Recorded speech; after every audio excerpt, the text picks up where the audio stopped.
Skippy the bush kangaroo. Skippy, I'm trying to sing along with someone and not the tune. You know they can all hear you out there now. That's the only thing I know. One thing I'm not singing. Bye, Skippy. Yeah, we got rid of Skippy. Thank God for that. Bloody annoying. Brew for tea.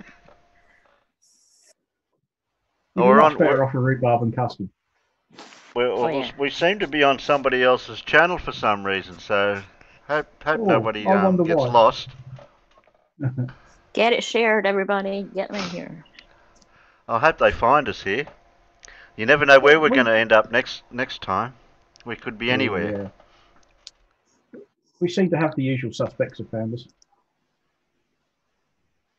Yeah, well, definitely have the usual suspects out there. Yeah. Until we gather all the troops out in the peanut gallery to know what we're doing. So we'll let them know in a minute when you get enough of them in here. How many you got so far? You got 17. You only got 17 at the moment. 17.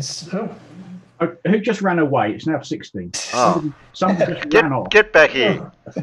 Oh, yeah, they have. Just got back up to 17. Who's doing that? Yeah, somebody's doing it. Well, Laurie's out there. Stewie's out there. Andrea's out there. Dora's out there. Do we usually get Laurie? I don't recall. Yeah, Laurie. Sometimes, yeah. Oh, hello, Laurie. Yeah.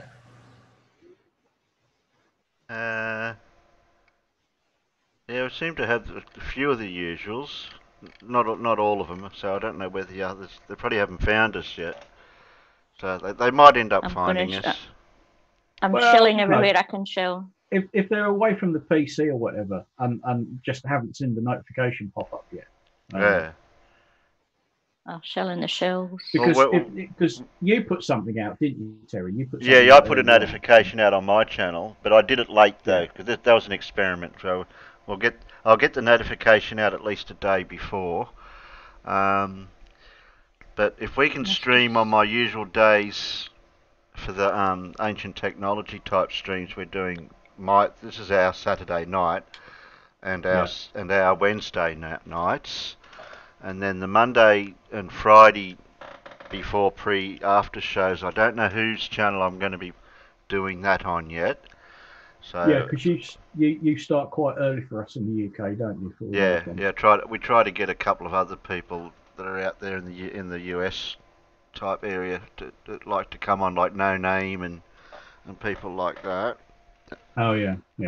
Or Blue or somebody. Blue said he was going to drop in later, so he's gone for a nap. He was having a nap. Yeah. But I shelled it out in all the places I can shell out. Yeah, I know it'd be hard. It'd be hard until they all catch up on what's going on, because I don't think all of them know what's happened. So no. Although Abdora's paying attention, didn't even notice it's Alan's channel. Saw the logo. A good one, Dora. When you're here, that's the main thing. Even if you didn't realise whose channel you're here. Yeah. Oh dear. Oh dear. Okay. I still want to know why I've been posting videos and all the bots are ignoring them, including the bot on my own Discord channel. Yeah, that's quite clever. And yet, the minute I post the notification of the live stream for Terry, it gets picked up and shielded everywhere. Yeah, that's okay. I don't mind. Even if it's on my channel. Yeah, we shouldn't laugh, Farmer. It's not funny. No, we shouldn't. How does that work? Oh dear. Yeah, when your own bloody bot doesn't do its job, you think, oh, there's something wrong here somewhere. Yeah, well, he was posting them there a couple of times and they just weren't coming up. The bot just wasn't picking it up for some reason. And all of a sudden, pop, it came through. Oh dear.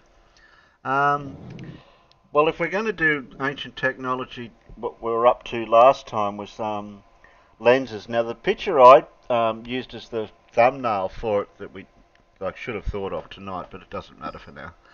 It's a it's out of a museum.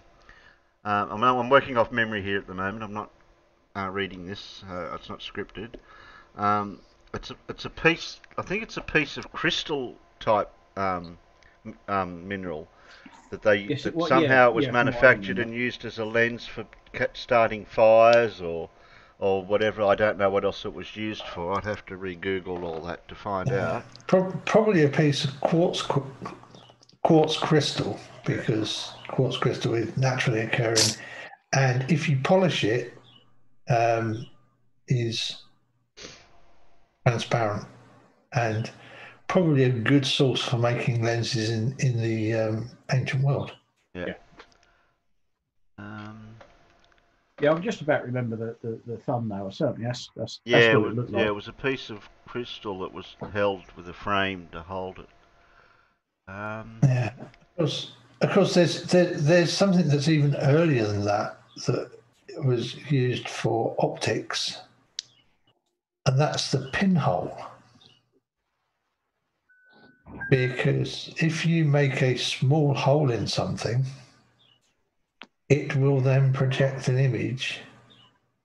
Oops, that's the wrong type of optics. But it's going to be a very dim image. Lenses. And try lenses. No, that didn't come up either. There we go. Lenses. I think that's a good example of what you get when you make a pinhole. And this is actually what they used to do in the early days of optics. They would do this. And would anybody like to guess about how long ago they believe this principle was discovered and made use of? Caveman days? 30,000 years ago. Ooh, I was going to say 2,000. Scott's still naked, I think. Yeah, but I'll let him in anyway. Yeah, I'll let him in. He'll figure it out. Just sign into Google with your sign into Zoom with your Google account, and all your avatar. Oh, that's so easy once you've done it once. Yeah. Yeah, that first time's the trick. Yeah. But Scott, you've only got 3 strikes, you know. But I don't know how many strikes you get for Alan's channel. Yes, camera obscura. In fact, that is from the Greek, and it literally means darkened room. Now, I'd like to know, in some other visual representation of this effect, how it actually works through the hole. Is it, you got anything else that It works just like a simple plain lens. Yeah. Yeah, but it's just a hole. There's no lens in the hole. Yeah, you can do it with a cardboard box and a pinhole. You could, yeah. The best way to do it is to get a bit of tin foil and just ease the tip of a pin through it, so you get a very small hole, and then make a bigger hole on a cardboard box that you can then tape the bit of tin foil to. So what's it called? A pinhole camera or that other word you use? Pinhole camera. This is a Well, this is the original camera, or camera obscura. Yeah, camera obscura. Yeah. I'm just trying to work out what to Google so I can find other images. To be honest, Terry, this is one of this and this one are the two main images you get from Googling camera obscura. Oh, okay. Is that all you get? Bugger. These are the ones that you don't have to worry about copyright on. Okay. Because of course somebody might have been working on some video that's actually mentioning this right at this moment. Are you really? Fancy that. So that's what I get. That's what I get when I Google camera obscura. Yeah. Basically, it's like any lens. The light coming from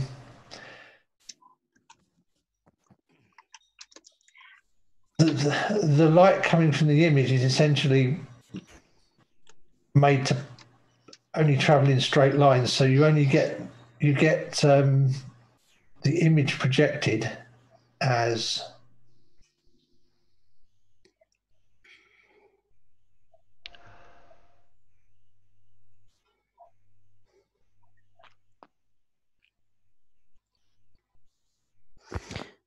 I don't suppose we could find a video on it without getting struck. Probably not. No, that would be. We'd have to look. We'd have to look for that later. Yeah. Yeah. Well, all I usually do is just check for Creative Commons in the video description in the filter when I do that for the ones that you won't get a strike on.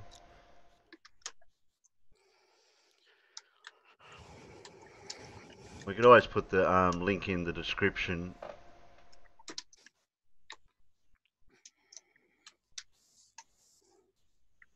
Okay. Somebody's showing it there like that through a... Speaking about it, they definitely used camera obscura back in the day for making accurate landscape images. Like I said, that second image that I showed is a mid-17th century camera obscura that's being used. That one. That one's even earlier. No, the other one, the one of the guy in the box that I shared. I don't think I had. May I quickly just show it again? I thought I had it here in this. Excuse me. Bless you. Well, there's a camera. That one. Didn't have time to get there. Sorry. That one, yeah. So you just, basically, this one's got a simple lens in it, and it projects the image onto the sheet of paper, and you literally draw around the sheet of paper. Wow.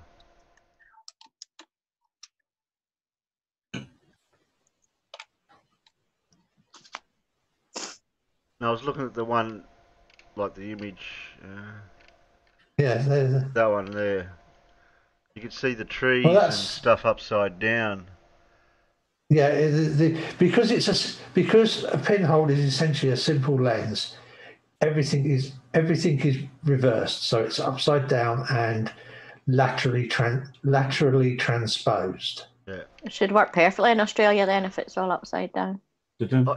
I had a when did we do this? We had we had a thing we could play with that I found off the internet that's to do with this, with light coming through a hole, and you could play with something with it. I can't remember where it was now.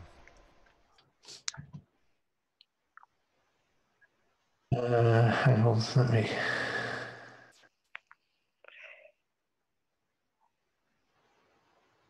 Gallery of the walk-in camera obscure at First Regional something.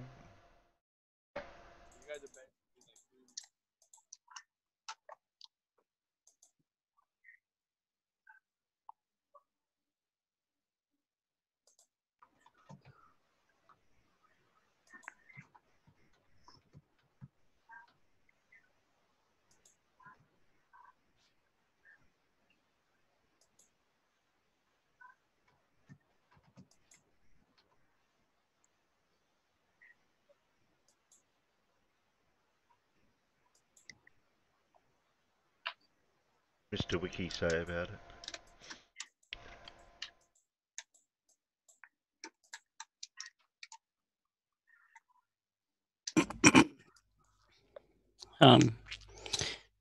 If you're interested, Terry,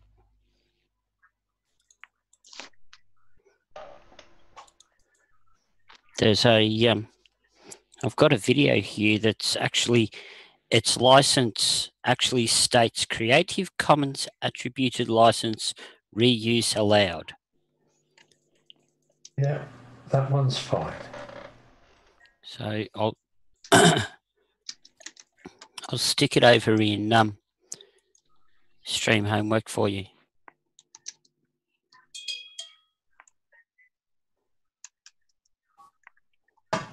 There you are. You got the screen back, Alan, if you need it.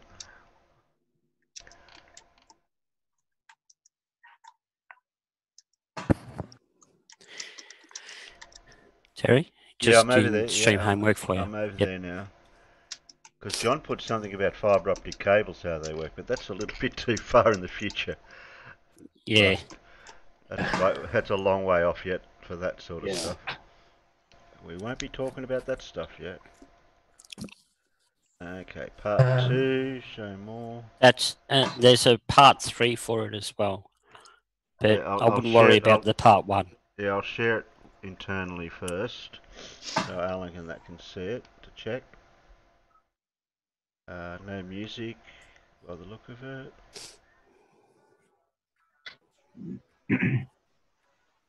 No music. Yeah, as long as it's Creative Commons. Yeah, that's fine, Creative Commons. No, there's no music in both of them. Yeah. Yeah. If somebody can copy that so that I can post it in the it's in video homework. Yeah, I'll stick it in the description afterwards. Yeah. I'm sticking them all in streamed homework, Alan. Thanks, Peter, because then that way I can make sure I've got the attribution, can't I? Yep. So and there's the final test is in there as well, Terry. Yep. And it's from the same people with the same statements on it. Yeah, I'll just show you his internal. Frederick, unfortunately, OBS these days doesn't seem to allow you to remove the mouse cursor anymore from the windows. So, bit of a problem. Yeah, although it would help if Terry didn't wave his mouse around quite so much. Because I noticed you're like sitting there and waving your mouse around over stuff, and it's like I can see that being really annoying to people. Yeah. But we will have a look at the an older OBS program that I can upload to check to see what it could fix it or not. 3 moving mouse pointers on the screen. Brainery said there's 3 of them. How do you get 3? There's only 2 of us. It's because you're moving it so fast with the lag, Terry. Oh, like this, see? Like, wee, there. Yeah, that definitely doesn't help. And we have a naked mirror in the chat, Alan. Yeah, I see Miro out there. We don't have a naked mirror in the chat anymore. Oh, okay. Okay. No. I just dressed him. So I think you fixed everyone's clothing. Yeah. Has Scott got sound? Scott hasn't connected to computer sound either. Hasn't he? No. Oh. Is he still over in... No, he's muted over in Discord, so I can't say anything.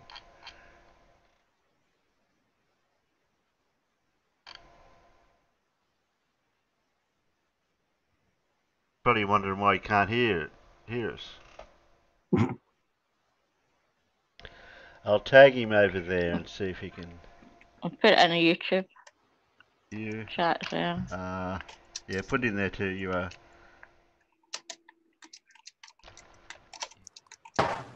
Have no mic in Zoom. So wherever he is. Okay.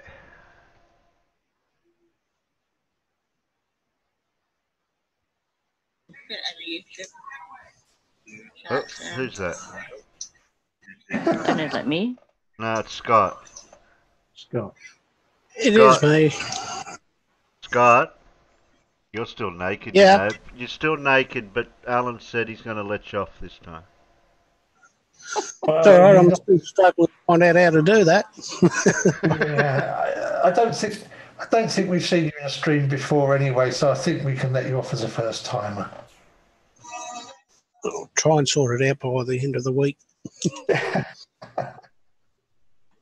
I can always set up a fake Zoom meeting for you if you want to test it next time. Yeah, okay. Or if you can figure it out on the fly while you're here, you can. If you drop out, I won't kick you out. But if you drop out, you just use the same link, and I'll let you back in. So if you want to, at any time, want to do that without us noticing, like you just disappearing and coming back, well, you can do that if you want. So, no worries. What am I looking for? Yeah, go full screen, and ready to play. So this is part 2, okay? Now I'll keep the mouse over here, and I'll use the space bar to play. If you move the mouse off the window, you won't see it at all, will you? No, you don't see it. No, you can't see it on the OBS window, so that's the main thing. So you guys are basically like 3 weeks away. Yeah. 3 weeks away.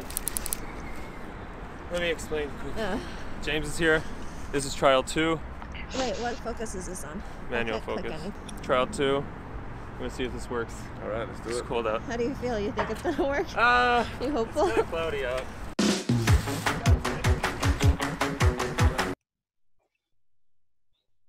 That was music. Yeah, I think his music will be all right though, Terry, because he's obviously done the. I'm betting he's used thingy music as well.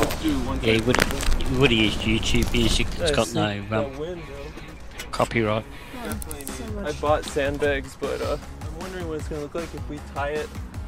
Like that's what I was gonna say. If you got like, all right, let's see. Let's play that. Okay.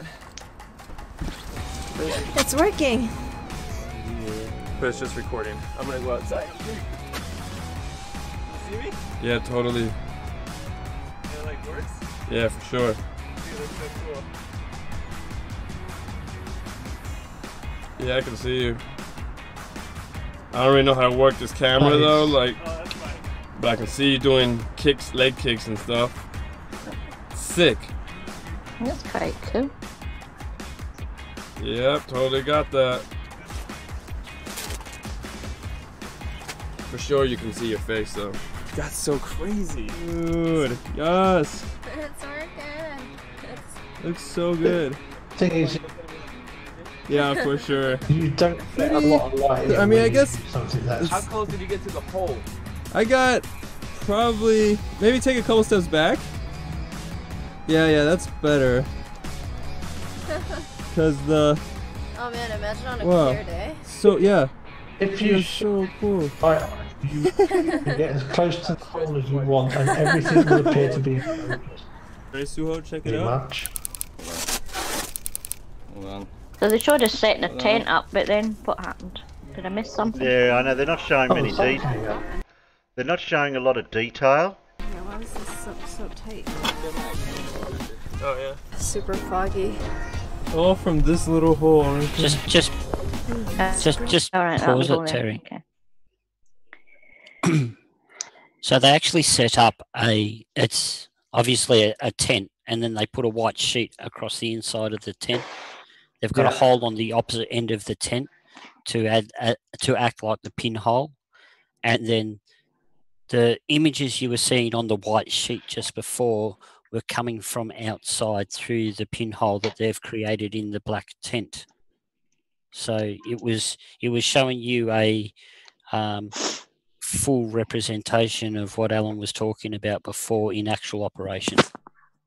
Yeah, and the thing is that because the hole is relatively so small compared with the distance from the hole to the sheet, because the distance from the hole to the sheet is essentially the focal length of the lens, because that size ratio is so small, pretty much everything appears to be in focus to the eye.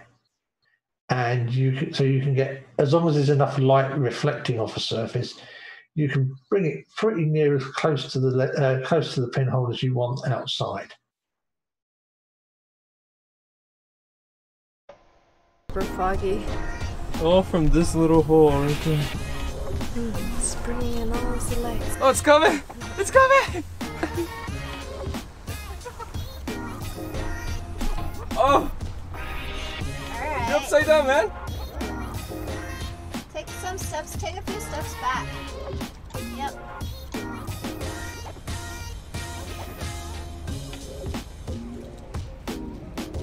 Yeah. Alan, Yeah. Yeah. you're at 304 subs now. Whoa! Brilliant! Thank you everybody for subbing.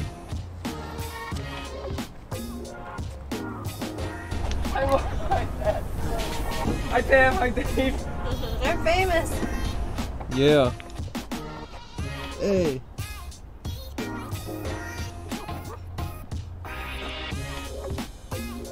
What is that? Few hurdles.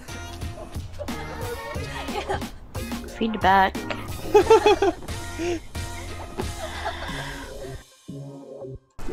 All packed and ready to go. Until next time. Until next time. That was a success.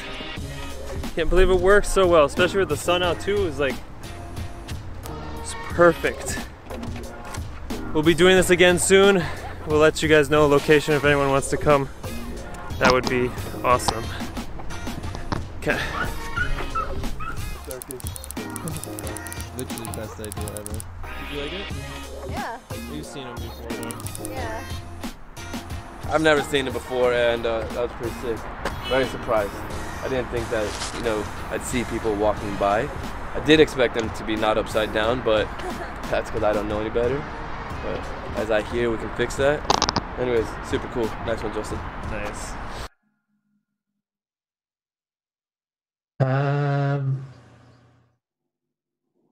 I don't think I have seen the movie about Arthur Fliss on the origins of photography. Irish Stu, no, that's something I haven't.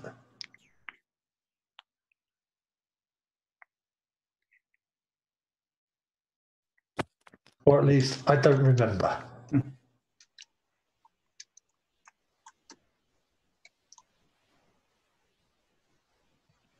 Yeah, I'd like him to show a little bit more detail in not so much.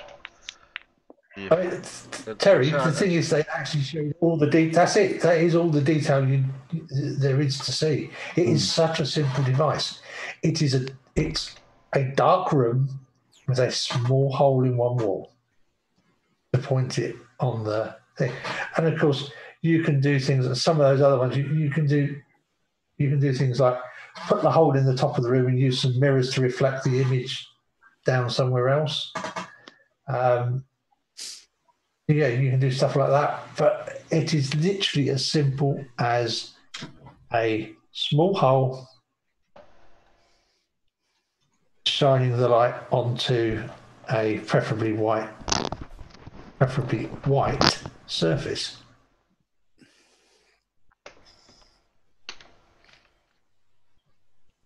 Well, we'll watch the other one.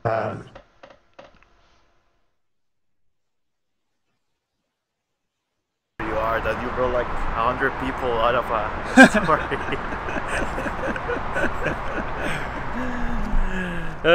Trial number 3.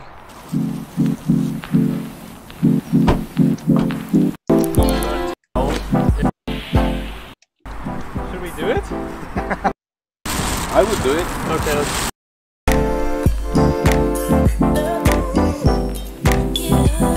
So we set it up. We're waiting for a few other people to come now. It's working. He's putting the white sheet at the back of the. Yeah, you put the white sheet on the wall opposite where your hole is going to be. Isai was the one who made this possible for Hanyang, and that's how it all started, was from Isai. Hopefully we can do this more around Seoul. We'll see. Oh yeah, dude. Yeah, for sure. I can see you. Yeah. It's working so well. I like it, man. I mean, first time was just a failure. Oh no, dude, that is broken. This time I can like actually appreciate. Welcome. Hi. All right, do you guys know what this is? Absolutely no idea. Are you scared to go inside? It looks like, yeah, like something will happen to me if I go inside. Like, Yeah, we prepare a band right there. I guess it is kind of scary. Just like this? It is suspicious, at least if you see it from there. Yeah.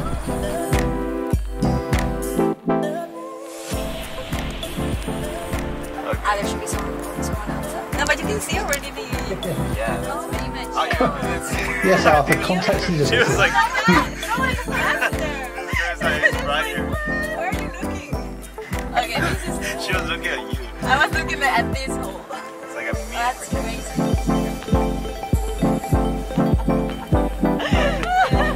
Dude, that was insane. Wow!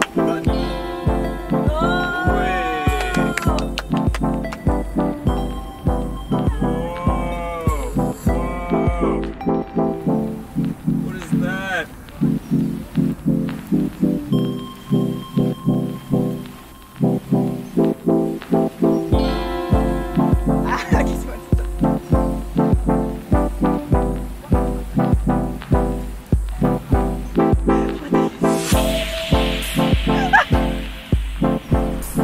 Alright, what'd you guys think? It was so cool. Like, It was interesting. it felt First like time a cinema inside, watching you guys reenact the movies. the movies. Can you describe what this is now? It was like just because of the light coming in through the little hole there projects the image. So it's kind of cool just with the light. As you say, it felt like we were inside a camera. So it felt really cool. So I thought this is how the camera looks at us actually. Good experience. How does it have reaction? This is like an actor. What do you think is gonna happen instead? It's dark. Isn't it upside down? No? Yeah. Did you watch his video? Oh, on story. Oh, I watched your video, so I know what okay, happens. Alright, you guys ready? But it's my first time. Do you think it's gonna work? Of course. Of course. Hey, someone's What wallet is is it? in You there. ready? Okay, yeah, I'm coming in too. Oh my god. This is an interview. Oh my god. You guys ready? It's a video for his baby when it comes out. I guess you'll just start to see it once this gets dark in here. Oh, it's here? I thought we were looking at here. Do you see the light bulb? Just keep. Tell Isai to go on the other side. Yeah. Isai! Isn't it a tree? Oh yeah, I see it. Anda a este lado, a ver. Those are buildings. Is it hard to represent what you're looking at when we're looking at it with their camera? They're using a camera to film this, obviously, inside this tent. So the exposure of the camera is going to be different to what your eyes, for the darkness or how light it is inside there. Yeah, right. You compared with like I said earlier, what would be the focal length of the lens is the distance from the hole to the surface you want to project the lens on, the image on. And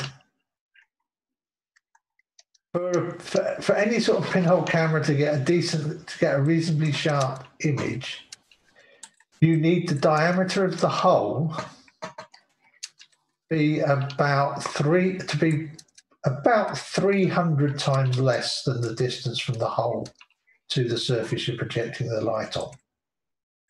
Okay?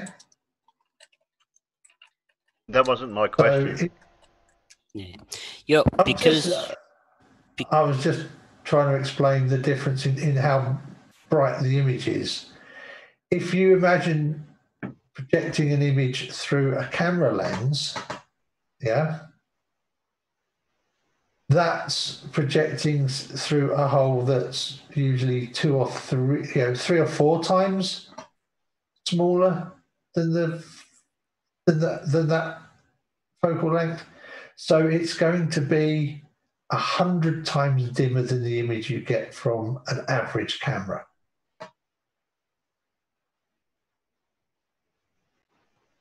I'm talking about them taking the footage of it inside the tent with their camera that they're using now. Yeah. With the amount of light we're seeing now, the exposure. They'll have the camera on. They'll have their camera on automatic, automatic exposure, Terry. So we would probably see it equivalent to what your human eye would adjust to inside that tent. That's what I was trying to ask. Yeah, exactly. Yeah. So it would be fairly relative to what you see. Yeah, it's a very dim image. Yeah. Relatively Because that looks like the exposure is up a bit on the camera because we're seeing a lot of artifacts in the black area. But at the moment remember at the minute they're looking the wrong way because they're basically looking away from the screen towards the 2 people with the pinhole behind them, which is why that hole is really, really bright and really, really flared out. Yeah.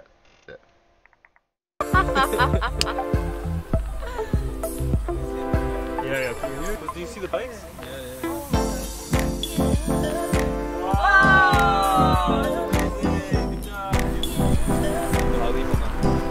Is it how film camera works? Yeah, and every camera works. Oh, so even digital? Yeah. What do you think? What are your best thing ever? Change your life? Do you feel baptized? How can you make it brighter, man? How can you make it brighter? Yeah, he's getting at what I was saying. When what you're seeing in there is not what we're seeing with the camera showing. How do you make it brighter? The simple answer is you put more light on it. You put more light on stuff outside. Yeah. You can't actually make it brighter inside because the minute unless you use a lens. Yeah, you need to start opening up the iris, which would be the pinhole, and using lenses to focus it. Right, well that's the next step, but we're going to talk about later. Yeah. So he's actually stating what I thought what would happen if you're in the tent. It would be a lot darker than what we'd be seeing it with somebody shooting it with the camera. Yeah. It's really.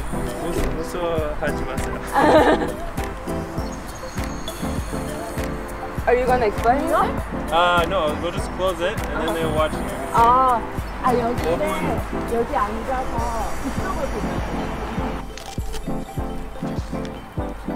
Oh, you're not getting it? I think they're still curious. They're so curious.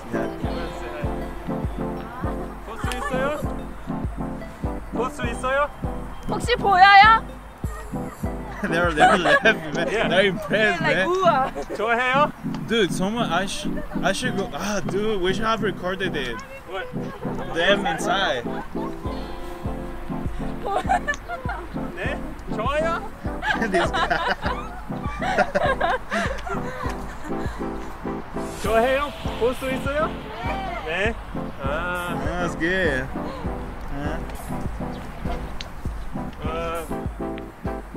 Hey, that was pretty cool. They liked it. You like it? Yeah. Can we ask you guys some questions? Yeah. It's okay? What did you think? Did you like it? Yes, it was thank you for the free cinema ticket. And like old cinema, like. Exactly. 똑같이 생각해요. 약간 옛날 영화 같았고, 근데 거꾸로 보여서 신기했어요. Like back in time. 과거로 돌아간 느낌. Perfect, you guys. Thank you so much. Thank you. 감사합니다. Glad you watched it. Bye. What did you say in the beginning of the time?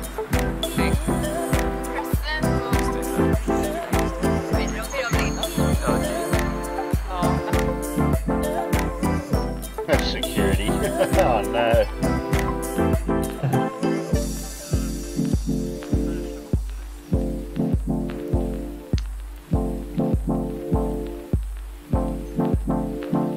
So we just got kicked out by security. I don't know who it is. He seemed like a nice guy. I got to practice my Korean, which is good. But we're gonna take it down. Final test is good. Next time we're gonna go to Hanyang University. And then after that, yeah. Are you guys coming? I mean, I study there. Oh, that's right, yeah. She's there. So at least one person will come. No? Two. Isai.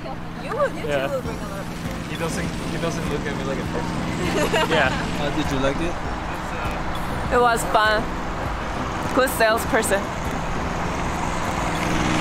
Yeah. That's it.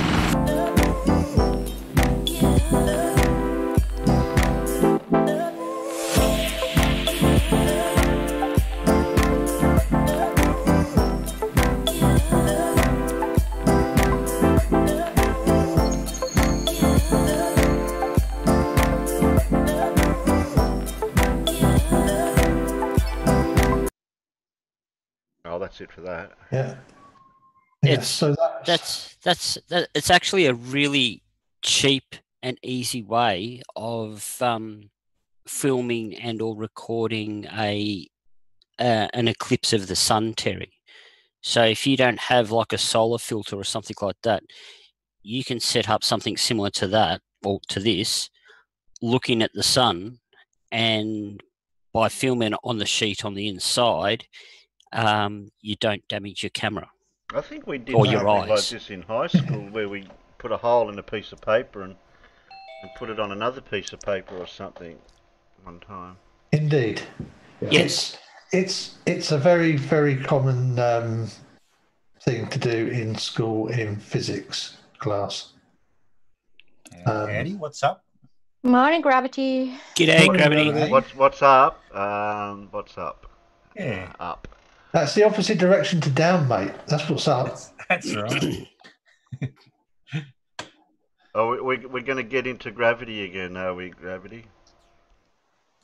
So you're streaming, Terry, or what happened? No, I got a copyright strike, one that actually stopped me from streaming.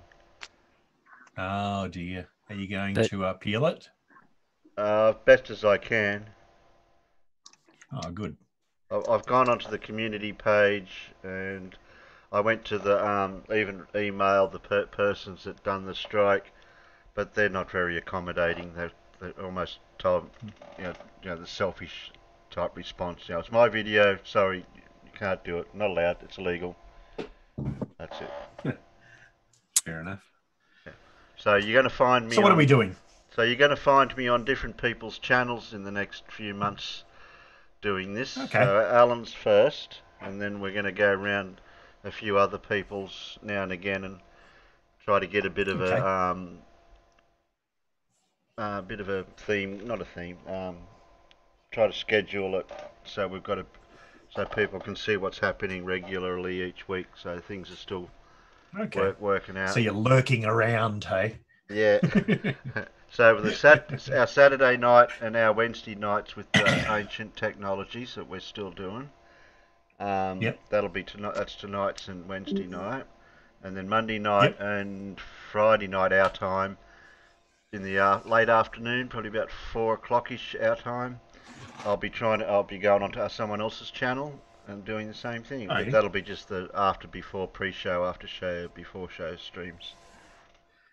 Okay. So we'll work it out as we go once we get it going. Sure. So what are you talking about tonight? Well, the theme was last time before I got the strike was lenses, optics in ancient technologies. Oh, okay. The thumbnail that I did put out was an image that I found off the internet of a piece of crystal the size of a lens that was found, and we presume that was used for certain things, but for back in the day, I don't think optics was their first initial usage of it, because from what I've read, it may have been used for starting fires, more or less, or things similar to that type of thing, but I don't think they really realised it was actually an item that they could use and turn it into a telescope or binoculars or whatever back when it was first. Well, they sort of didn't realise that until the 1600s, really, did they? Yeah. Well, that's what we're going to work up to. We just started off with this camera obscura, which was back in caveman days, you may as well say, where they must have figured out putting a hole in somebody must have had a hole in their tent or whatever, and then they noticed the image was on the wall and go, oh, this looks interesting. They apparently, from the research paper that I read,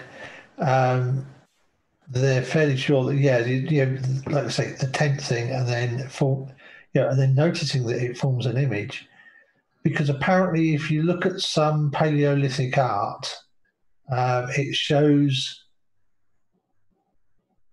that the way things are drawn kind of apparently implies that they were used to seeing this type of image projection. What? So all their artwork was upside down, was it? Well, I think they turned it the right way up, but but you know the way that things are projected onto a flat surface. Yep. Oh, you just missed the video. Yeah, I mean with that. I can grab it again for you. No big drama. No, that's all right. I'll watch it in my own time. That's fine. It's in Stream Homework vids, the link. Yeah. Yep. With that big camera obscura they made, you can actually these days you can buy film emulsion that you can paint onto pretty much any surface. And one of the things I've always fancied is, let's say, build a big camera obscura like that. Take a relatively large sheet of acetate, paint the emulsion on it to turn it into a giant negative, and of course Druss can have a link. As Druss, Druss, yeah. You got Druss on speed dial? Isn't Druss in my? Druss is in my Discord. Is Druss in your Discord? I think he is. I've got. Druss. Are you called Druss? He's not called Druss in my Discord. He's called something. Foolish Decisions. That's it. I'll just check to see if he's got the Oz Squad. It's in the special. It's in the special place in my Discord, Druss. If you scroll down to the Oz Squad, and then in the special place you'll find the Zoom link.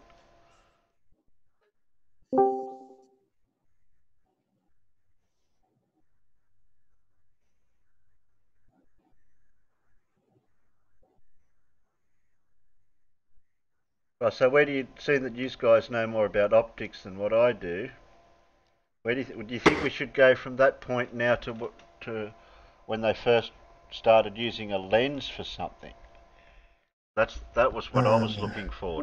When they first made a lens or invented the lens of some sort. Not so much that lens that was the crystal one, unless they used crystals type. Maybe somebody invented something back then, because that was back in the Mesopotamian or some era they found that.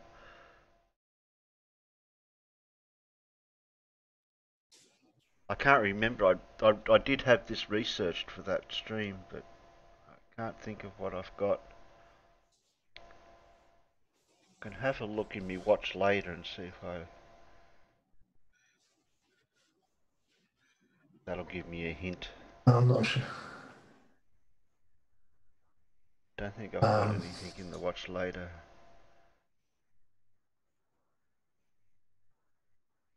Scroll.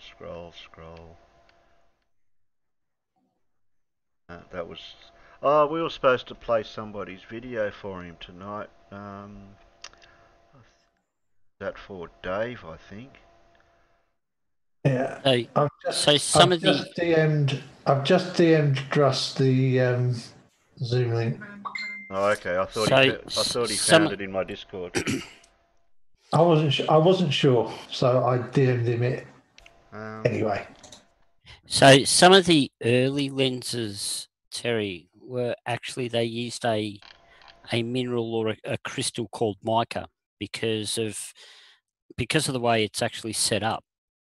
It quite often will be set up in like layers and sheets, and they use that for both early windows as well as lenses, because mica itself, although it's in a pure form, it's opaque to transparent, but it's also very soft, which made it very easy for them to shape. Mm-hmm. Yeah. In fact, as Miro says, microscopes. Very early on, they actually enhanced the pinhole by putting a drop of, if you put a drop of water on the pinhole, it enhances it because it acts as a lens. Yeah, because the surface tension makes it into a little ball. Yeah. Yes. Yeah. So that I'm pretty sure that actually the oldest. We went from pinholes to small holes, and then drops of water on holes. And I know early microscopes did actually use drops of water as lenses. So they actually, even now, Terry, they're still using mica lenses in a lot of stuff as well, because it's got the added benefit, unlike a lot of glass, it doesn't actually stop your infrared light.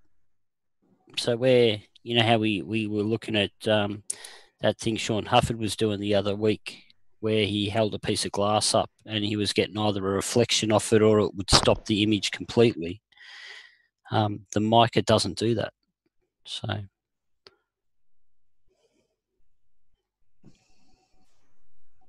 you can get lenses that pass infrared, but you've got to pay a lot for them.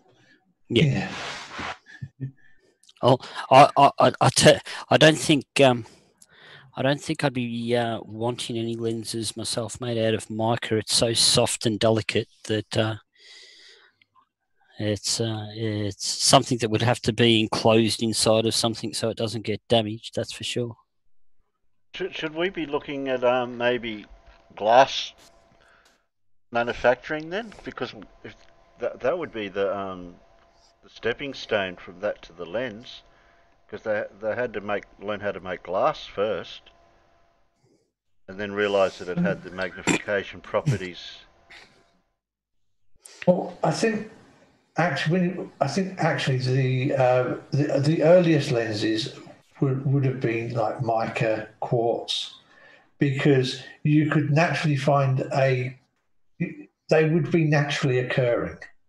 Okay. At least you might find, if you found a piece of clear quartz, there's a good chance it may well have curved surfaces, and therefore it will have a lensing effect in at least some directions. And as you said, it would make a really handy fire starter. Mm. Twisted fire starter. Yes, a twisted fire starter even. Yeah, I mean, I always thought the Nimrod lens was the oldest one that we recognised to be a lens of some description, whether intentional or accidental. But to me, it shows working. And the fact that it shows working to achieve an objective says, I think, they had some idea of the principle behind it. Yeah, I mean, I'm sure. I'm sure you're right, Gus. That that would be the first, the earliest example we have of worked of a shaped lens. Yeah, well, I mean, that piece is actually in the British Museum, so I've seen it. It's in the antiquities, Oriental antiquities section. And yeah, it's, you know, I've got a bit of a hard on for Sumer anyway, so. Oh, that's selenite at the top right.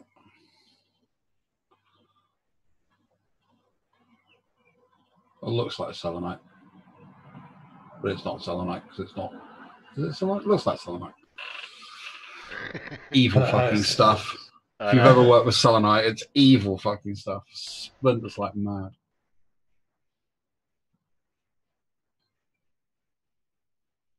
Yeah, I think Terry's search terms aren't particularly helpful now, are they? Yeah. Oh, you want Michael lenses? Hold on a second, I'll help out with that.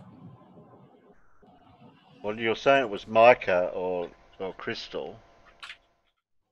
Yeah, mica was just one of the many transparent crystals that they use, Terry. So, like Alan said before, there's a plethora of ones that they could have used, including naturally forming glass. So, we've all heard stories about lightning striking beaches and the intense heat causing the silica sand turning into glass. Now, a piece of that, because of the way that it would have been formed anyway, being somewhat in a high silica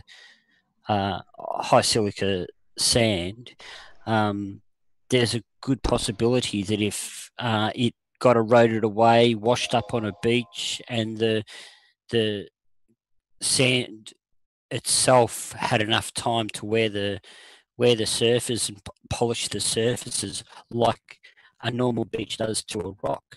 A lot of rocks on a beach are in that that usual shape of a lens that we see. So there is the possibility there that if the lightning struck the beach, like we see that happens, and the process of erosion occurred to it, that it could actually naturally form.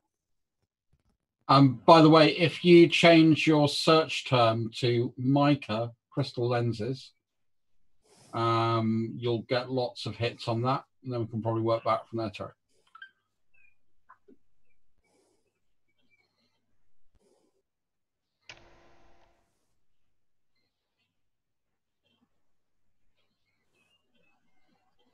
My Google foo is highly strong.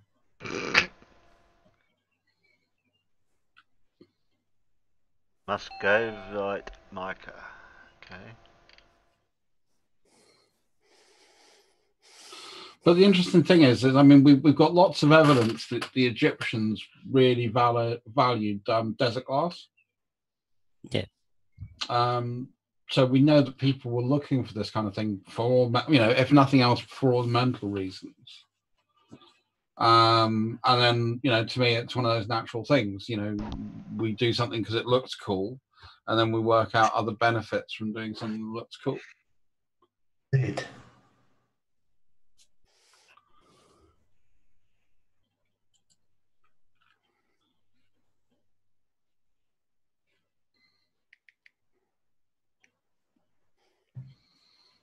Yeah, that's the only image I've got of an actual bit of crystal.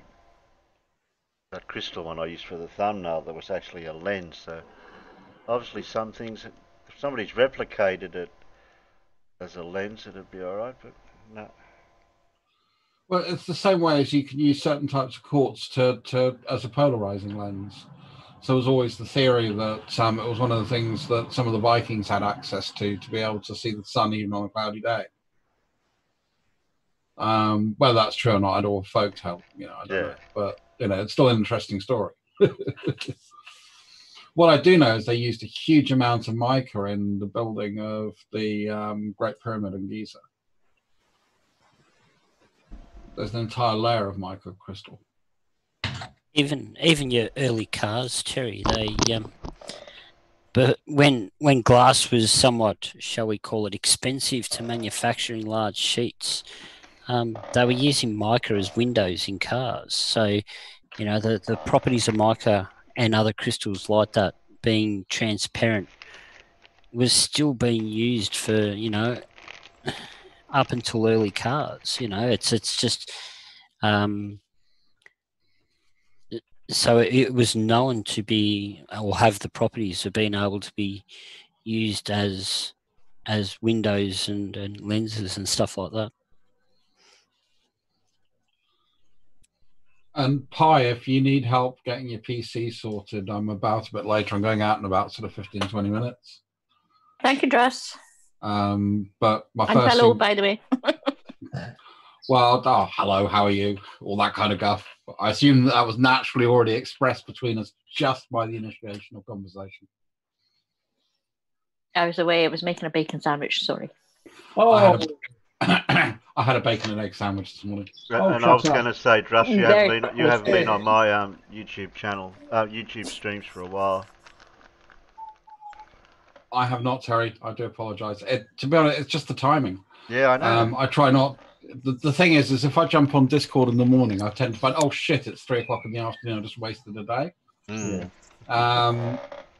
So I kind of limit myself to sort of an hour here, an hour there, go and piss somebody off, get shouted at, and then leave for a bit.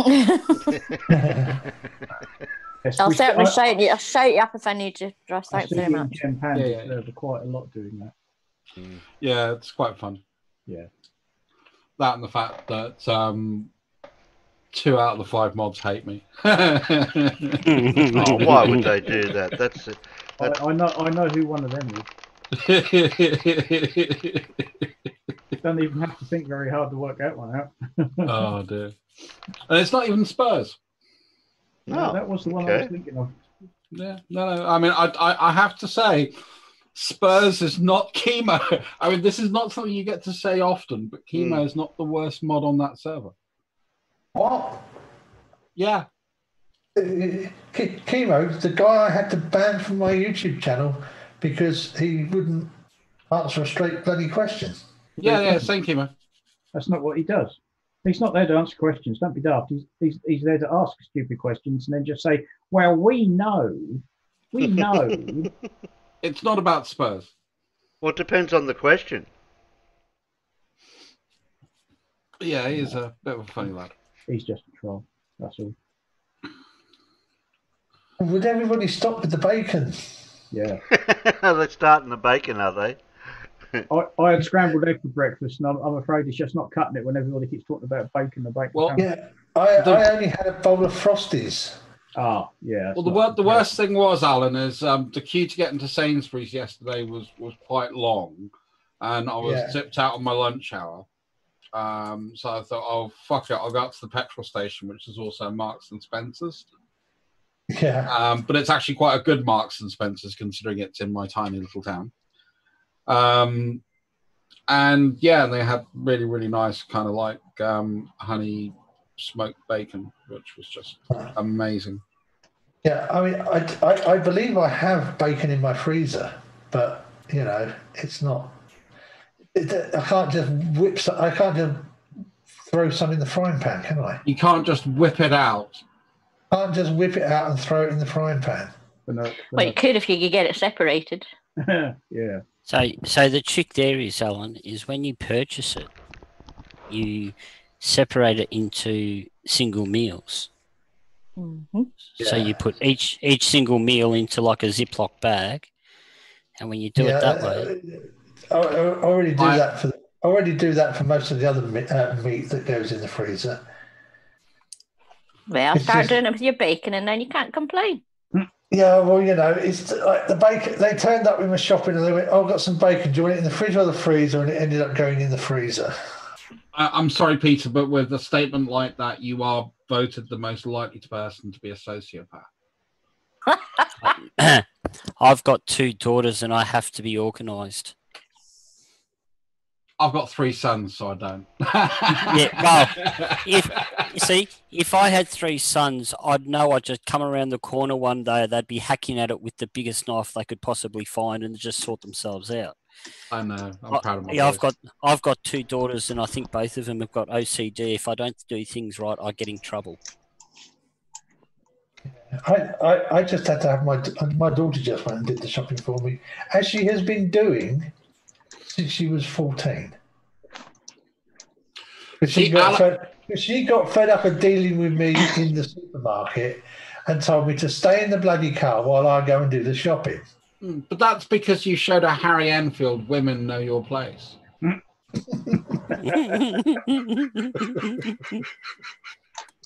Yeah. To be honest, when I'm having a really bad day, it was, if you want to eat, there's the cooker, there's the food, get on with it. Oh dear. I used that sketch, a kickoff that I helped organise for a company I used to work for. And in the UK, in Europe, when we did this, it was like everyone got a fucking scream out of it. It was a great laugh. Everyone thought it was really funny. We did it in an American kickoff. Oh my God. It was so funny. Like, so many complaints.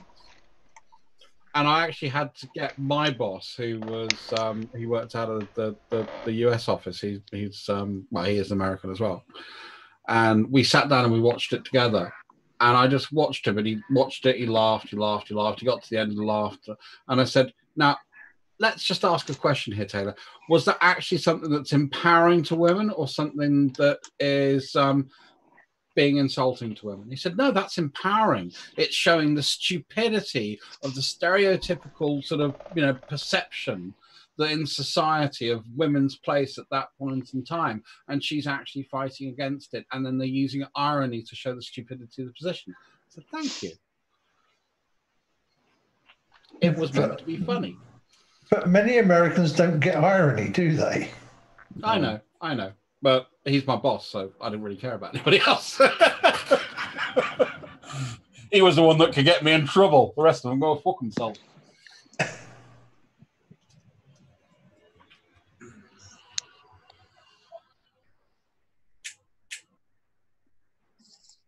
Yeah, Stu, brown sauce rules okay. No ketchup.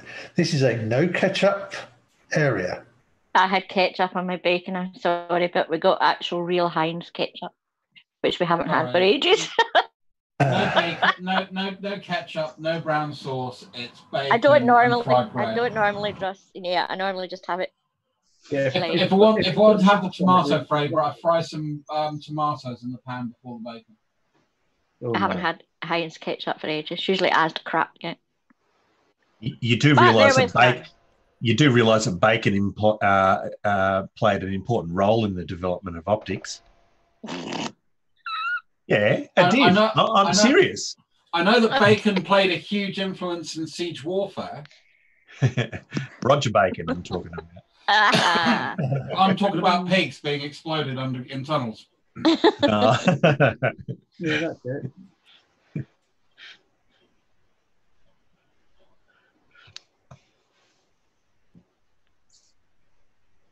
Oh, okay, back on topic. Was that the same Roger Bacon that brought us an intimate mixture of charcoal, saltpeter, and sulphur? He's the one that nearly blew himself up trying to repeat the experiment. Yeah. Yeah. I watched a cooking show once where this dude made his own bacon via the medieval method. He needed nitrates for it, so guess what he did? Yes. He pissed in a pile of horse manure and then distilled the liquid out from it and got the nitrates from that, and then used it to cure his bacon, and he ate it. Yeah. I mean, let's face it, you drink water that's been through a sewage treatment plant on multiple occasions. Yeah.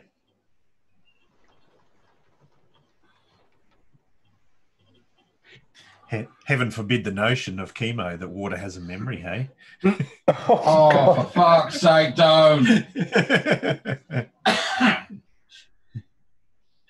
I think that definitely got me going yesterday. Yeah, well, that comes down to us from that Homeopathy. Homeopathy. That was the word I was looking for.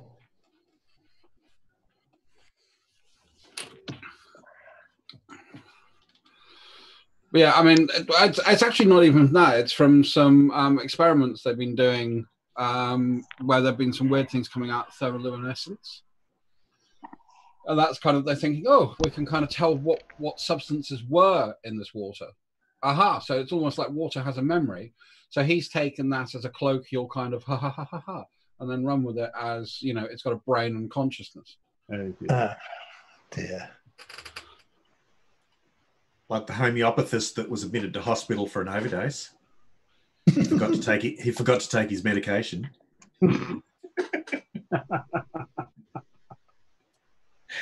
I like that. Oh dear. All right, I need to be shopping. I will catch you guys later. No, Later, best of luck. Hi, Josh. Took me an hour and a half Hey, yesterday. Josh. Good luck. It's all right. Actually, my place, it'll take me about 5 minutes to get in. So I'm lucky. I live in the middle of nowhere, and most of the people try and do their shopping during the week for some reason. And Saturdays is quite nice. Oh, no. You're lucky you're in the middle of nowhere because I'm at the edge of nowhere. Yes, I look out and I said, I remember when this was all fields, looking at all the fields. Yeah. But yeah, I will catch you guys later. Bye. Bye. But seriously, Pi, if you have any problems with the PC, let me know. I'm pretty good at triage. So. Yeah, I will do. Thank you. But the first thing, the only thing I'd start by doing is if you've got a graphics card in there, just pop it out, reseat it, reconnect all the power to it, then reboot. And the main thing you want to see is that when it boots up is you get into your post screen, i.e. where it comes up with the loading, you know, before it gets to the operating system, just when it's loading in the BIOS. If you've got that, then you know your graphics card's working and it's something else. And then we can look at that, and then we can sort of play about in BIOS, and worst comes to worst, so I can guide you through that. Okay, cool, thank you. Yeah. Just checking, Pete. You did get to the chance of checking your plugs on your hard drive, didn't you? Yeah, they're all in. Yep.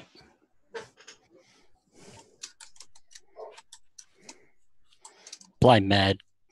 I will. It's all Mad's fault. Yep. He's done something. It No, I mean, it was working fine until I switched it off last night. It could be just one of those things. I just knew something wasn't right because it wasn't powering up the headphones either off the USB. So normally they light up first. It could be something as or it could be something like that the power supply has dropped the 5-volt rail out of it.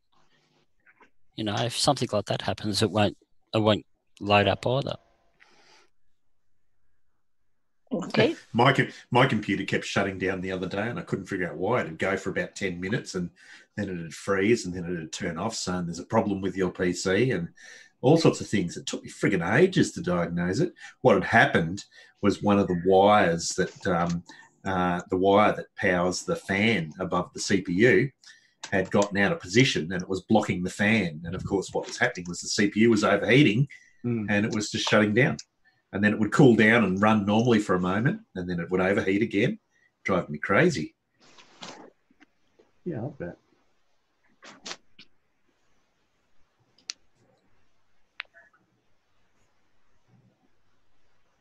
I think I'm getting into too much detail here with the optics thing. That's not.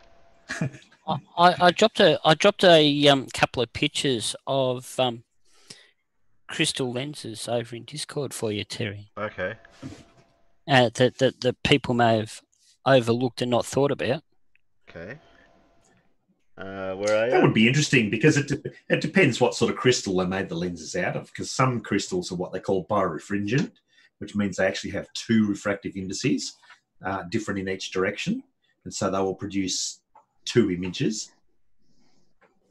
Oh, okay. Yeah. They're just glass balls. No, they're crystal balls, Terry. Oh, the crystal ball. Ah, the crystal ball. It's not Yeah, flat. for it's some a sphere. for some reason, people are now trying to sell glass spheres like that as some new trick thing for bloody photography. Oh yeah. Yeah. And you're going to use it once, and then you're going to put it in the bag and never use it again. Yeah. Yep. It's only been around for a couple of 100 million years, you know, like, geez. Yeah.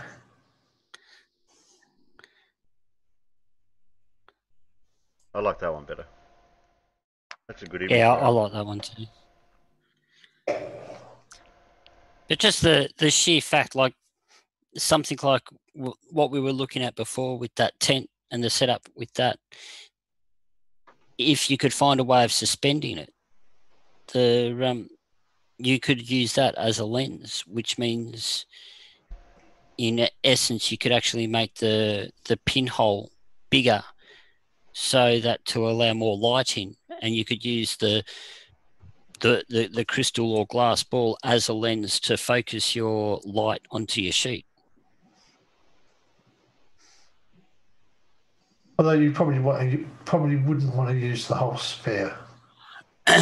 And the whole lot would probably get quite distorted as well, but we won't get into technicalities. Yeah. Well, actually, if you put a complete sphere in the hole, you will actually get a full fisheye lens effect.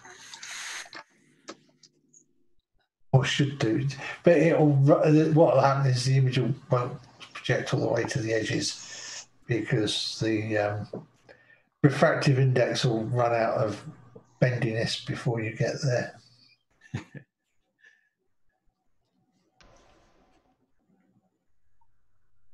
That's a bit. Well, it doesn't have a true single focal point. No, only it if you use a very small portion of a sphere do you get a reasonable focal point.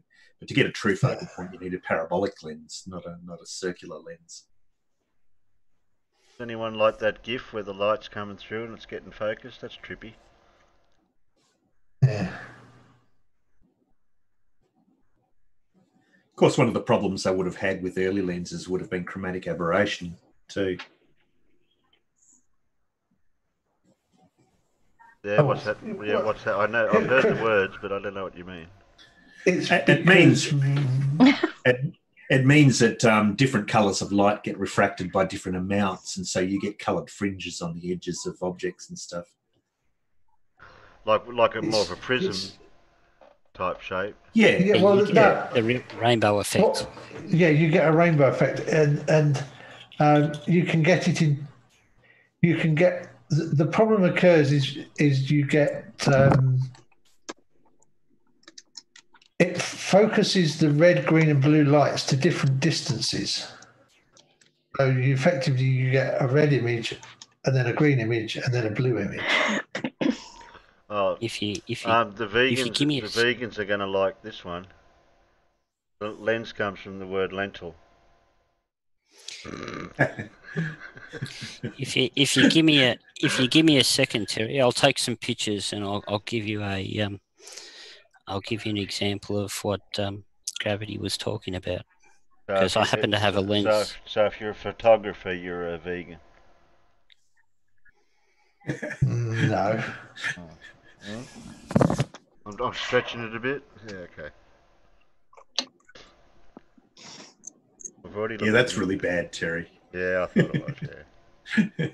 That's the Nimrod lens, the one that's made out of a crystal. You mean the Nimrod? Yeah, that's him. Yeah. Nimrod was a different guy. Oh, was he? Yeah. Nimrod, the mighty hunter.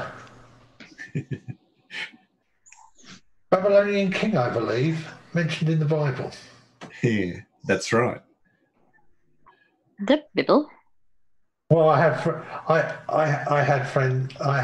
a friend who served on Nimrods for 20 odd years. Yeah, I'm familiar with. Okay, so Still holds the record for the military aircraft with the largest bomb bay ever made. So it's been suggested that certain hieroglyphics depict simple glass minuscule lenses. I haven't got an image of that. Do you know what that means, Terry? Minuscule, something similar to minuscule? No. Do you know what the meniscus on water is? It's okay to say no. Yeah, that's fine. Yeah, no. Yeah. What? Well, if you use like a glass measuring cylinder or something, and you fill it with water, or you put water in it, you'll notice that at the edge of the cylinder, the water seems to creep up the edge a bit, so that the top of the water is actually curved, and that's called the meniscus. Okay, it's due to surface tension, and so if you overfill a glass of water, you can get the water to bulge up over the top of the glass without spilling over. Yeah, that's also a meniscus as well.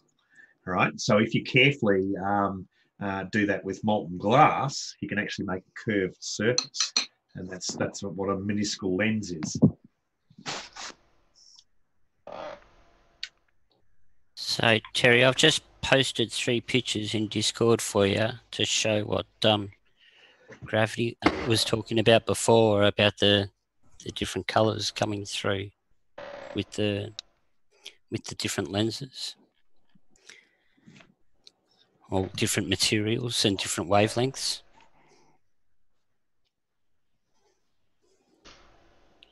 So all I did was I just used an LED torch that I did. I took the first picture on the wall without using the lens to focus anything. And the next 2, I've focused it with a lens that I happen to have lying around. And you can see that it's actually separated. What part did you post them in? It's in Stream Homework, Gravity. Yeah, Okay. I'm grabbing them now anyway. But you can see that it's separated, like some of the yellow out of the reflected image of the.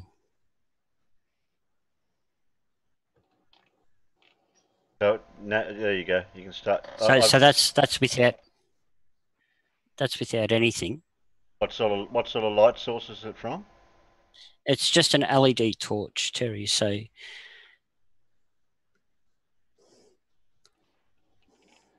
And what, you're just shining it on the wall or something? So yeah, just shine it on the white wall.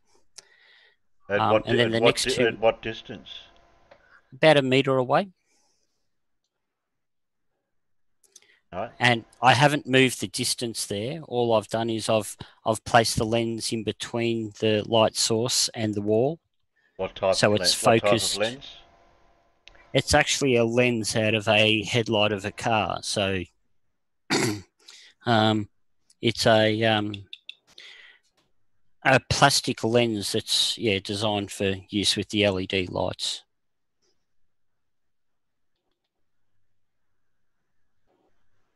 Don't ask me what type of plastic it is. It's plastic. Is it modern? Yeah. That'd be acrylic. Yeah. It'll be it's an acrylic of some type. Yeah.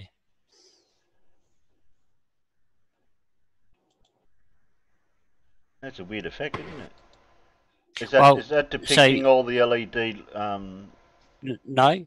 So it's got the light itself has got one LED in the middle, and each one of those spokey-looking coggy bits is actually the reflect. Well, it's the way that the reflector is made up to reflect the light. So it's actually it's not a smooth style reflector. It's segmented. They do that because it's also acting as the heatsink for the LED. Yeah, not on this one, I don't think. I think this light's too cheap for that, Alan.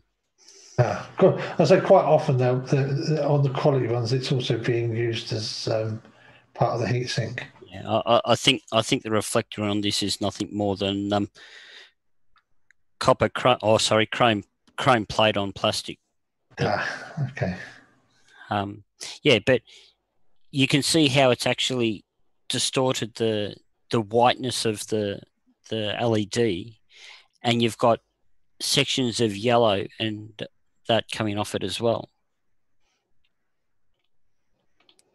which is the different wavelengths that's coming out of that particular LED, just slightly separated.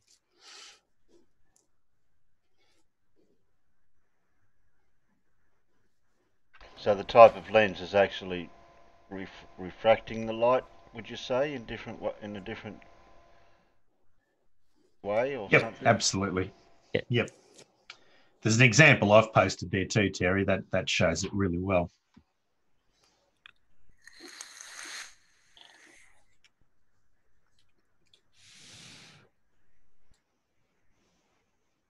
Oh yeah, I was looking at them. Yeah.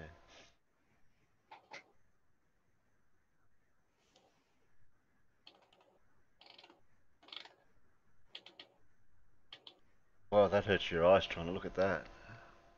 It does, doesn't it? Oh, that's making my eyes water straight away. Trying to look, Yeah, trying to focus. you can see the coloured fringes on the edges of the objects. Yeah. That's where you're likely to see chromatic aberration. Wow. That looks almost like one of those. I can't look at that for much longer. 3D images that rely on a red green or red blue. Yeah, it does. Filtration over each eye to make it look 3D. Yeah. And I can't do them because they make me eyes water. So if you just cross your eyes and focus at the end of your nose, everything starts moving. It's great. No, it makes it worse. My eyes go really watery trying to focus on it. Yeah, I can't do those puzzles. Fine. Cheap optics will produce chromatic aberration, whereas more expensive optics, which use multiple lens elements to remove the effect, you won't get that as much. It always pays to get a more expensive lens because you go for the cheap one, you're going to pay for it in the quality of your images eventually. Indeed.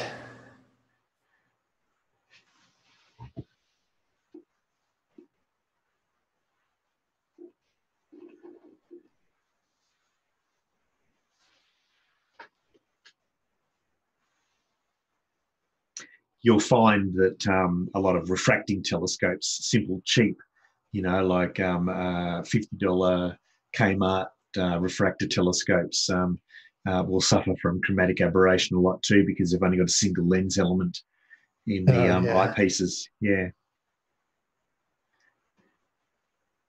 Yeah, and then you go and spend £5,000, so 10,000 Australian dollars, on a spotting scope, and because you want to observe birds, shall we say, for example, and you go out. Yeah, nudge, wink, wink. Say no more. Well, no, I mean, I'm thinking for the birds, for the twitchers, and they realise that their really, really expensive scope shows up the heat haze far more than the cheap scope did. Because that's what the one thing I have discovered is you look through a £5,000 spotting scope, and even on a really cold morning in March, when it's sort of not even into double figures, you can see that heat haze shimmering, where in a cheap scope you can't.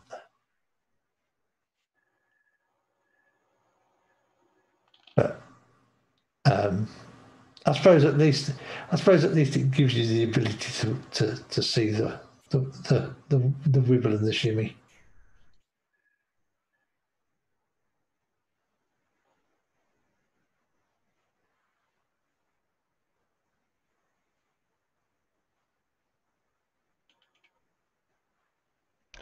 So they seem to have known about it for a long period of time with the magnification powers of a crystal or a stone or whatever. But now it seems like glasses may have been invented before they invented the actual lens for a telescope. Because the telescope, they're saying, yeah, that was spectacles date back to at least the 13th century. Yeah, this was the start of the optic grinding 1280s. and polishing lenses for spectacles, first in Venice and Florence in the late 13th century. Yeah. Netherlands. So 1280s, I believe it was. So Netherlands seemed to have a bit of a... Well, I imagine it must have been just a trial and error kind of situation. I'm trying to think of how they could polish glass back then with the technology. They would have used stuff like leather, Terry. You know, although leather. I heard of shark skin. Yeah. Yeah, well, shark skin is very much like sandpaper, but you would have found different grades the same as you do with sandpaper nowadays, and worked your way down to something that was as simple as beeswax. You know, some beeswax on the leather, and then that would have acted like a polishing agent. Yeah, but they wouldn't have been. It's a slow process. They wouldn't have been able to use a machine or anything. It would all have been done by hand. Yep. Yeah. But actually, if you try and polish, if you have a sheet of flat glass, a thickish sheet of flat glass, and you try to polish it, you will polish it into a convex lens shape in all probability. Kind of what happens when you hand polish stuff, you end up it does start becoming convex. It's just one of those odd facts of life, so to speak. If you've got a piece of glass and you're going to polish it with a really fine polishing agent, so that you can make it transparent, there is a good chance by the time you've polished both sides that you've actually made a basic biconvex lens of a very long focal length. So, you know, fairly weak, but it will, in all probability, be a convex, slightly convex on both sides. Well, that means we'll have to look into the properties of the glass that was actually made back then, because glass, how pure the glass is, and what they actually use. They would have been not very, you know, we're not talking about super high quality lenses. You're talking about the fact that it would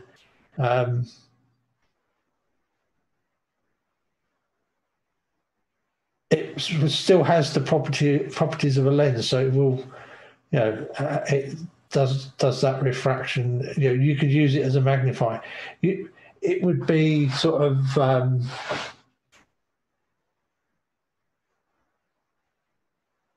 you know, a weak magnifying glass, should we say? Effect.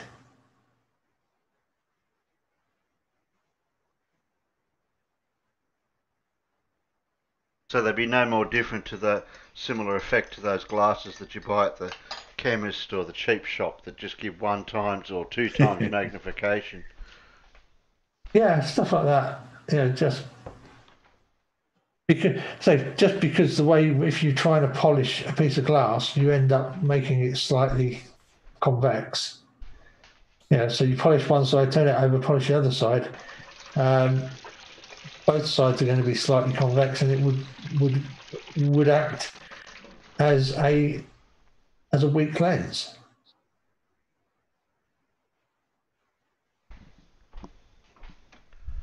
And of course,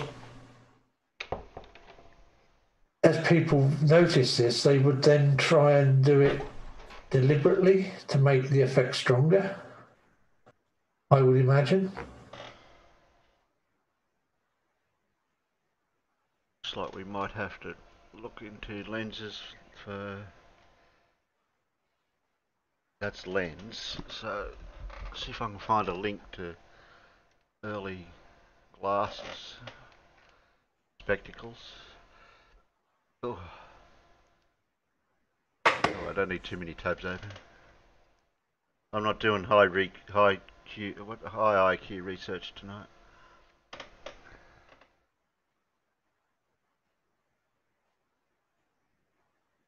Depends on what you type in, I suppose. Ancient glasses or ancient spectacles, I'd say would be the word.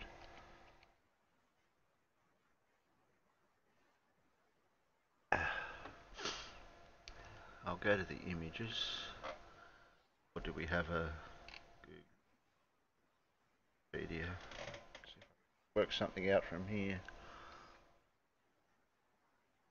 I can't get over that thumbnail that somebody's using there for the person that's got the antivirus mask. Yeah.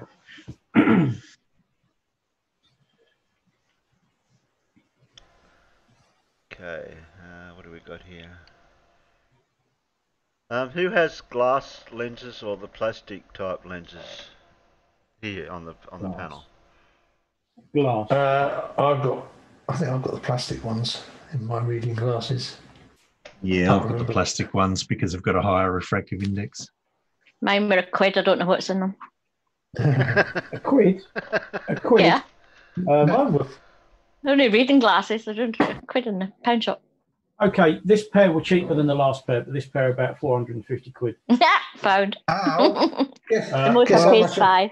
Well, the varifocals in a titanium and carbon fibre frame. I bet you can guess how much I pay for my reading glasses. No. Yeah. I think mine are plastic, quite honestly. Not only are these varifocals, but they're the most expensive ones, so you get the least distortion. Yes, Arthur. That is, somebody's finally noticed that is Tiger 131 as my avatar. That is the film star. I didn't like to ask because you would go off on a tangent, so I didn't ask. Yeah. Well, I just thought I'd change my avatar. Now I thought, oh, hang on a minute. What do I change it to? Let's put a Tiger tank in there. Have to get used to Glasses with the least distortion would have optical flats in them, and then they wouldn't really be glasses anyway.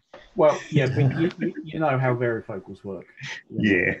You want the least noticeable transition, shall we say? Yeah, that's right. And that makes them expensive. Well, I can't wear the transition ones, and I prefer to use the glass lenses.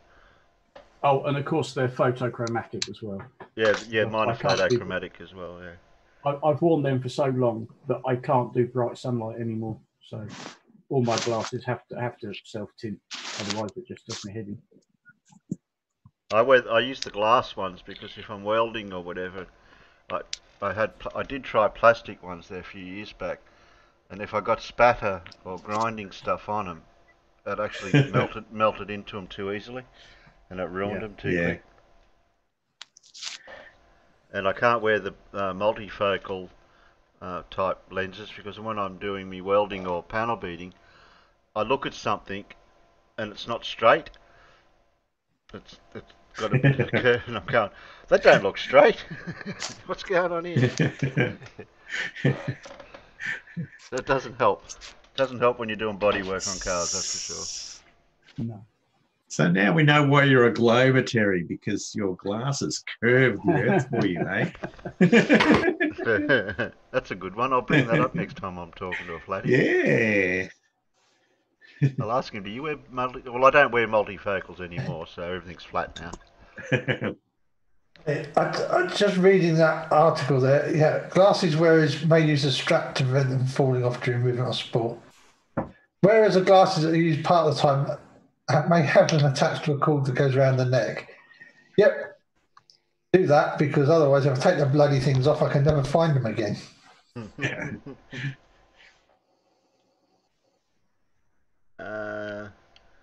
If we can get a history or something. Get any history here, or we're just going to get all modern? Oh, here we go. We've got history there. So scattered evidence exists for the use of visual aid devices in Greek and Roman times. Most predominantly the use of an emerald by Emperor Nero, as mentioned by Pliny the Elder. No, I don't know him. Pliny. Pliny. No, still don't know. Very popular in QI, Pliny the Elder. Oh yes, he crops up a lot, doesn't he? That and blue whales. Yeah. So the use of a convex lens to form an enlarged magnifying image was most likely described in Ptolemy's, whatever his name is. Ptolemy. Yeah, that bloke. Optics, which, however, only survives only survives in a poor Arabic translation. I need glasses to see this because I can't read it, even though I'm wearing them. But yeah, that bloke. And speaking of Arabic, does anyone know how to say hi in Arabic? No. Do we need to know? I believe it's salam. I've So if heard you say of it, hi to someone that yeah, if you say hi to someone that you don't know, is that a false salam? Oh dear God. Oh dear, that's worse than my granddad's jokes. I thought my granddad jokes were bad. Yeah. Jeez. I better write that one down. Now where was I? Now I forgot where I was reading. Can I just say I've put a link in homework stream from Darkman. I keep forgetting the links don't work in the chat and Zoom there. Nah, they bloody broke it. Salam alaikum.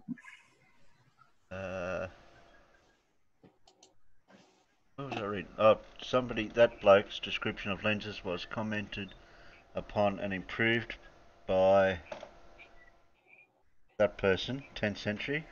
Oh, I can hover over it, we'll find out who he is. He was a Persian mathematician and physicist of the Islamic Golden Age, associated with the... Yeah, okay, I'm not reading that again. Court of Baghdad. Nothing in his name allows us to glimpse his country of origin, though. Okay. Back in the Golden Age, Islam. Yeah, imagine what they'd be like now if they weren't suppressed with their. Yeah, I always was fascinated by that. Who's my reader tonight? Oh. Bing bong. Yeah, I'll get it. I heard the doorbell ring. Got it. Carry on. Yeah, somebody can do it. Just a few of you have got. Done it. Yeah, thank you. Yeah. Where were we? That bloke. And the most notably by Alhazen, Book of Optics. Book of Optics is a 7th volume treatise on optics and other fields of study composed by the medieval Arab scholar, that bloke, known in the West as Hazan and whatever. Okay, I can't read that book, it looks like it's Greek to me.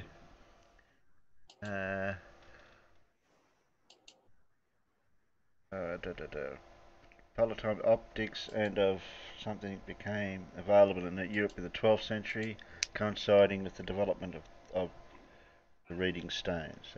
Okay.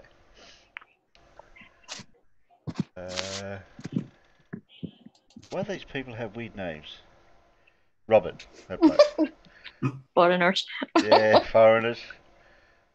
Robert Treatise does something of the rainbow, written between 1220 and 1235, mentions using optics to read the smallest letters at incredible distances.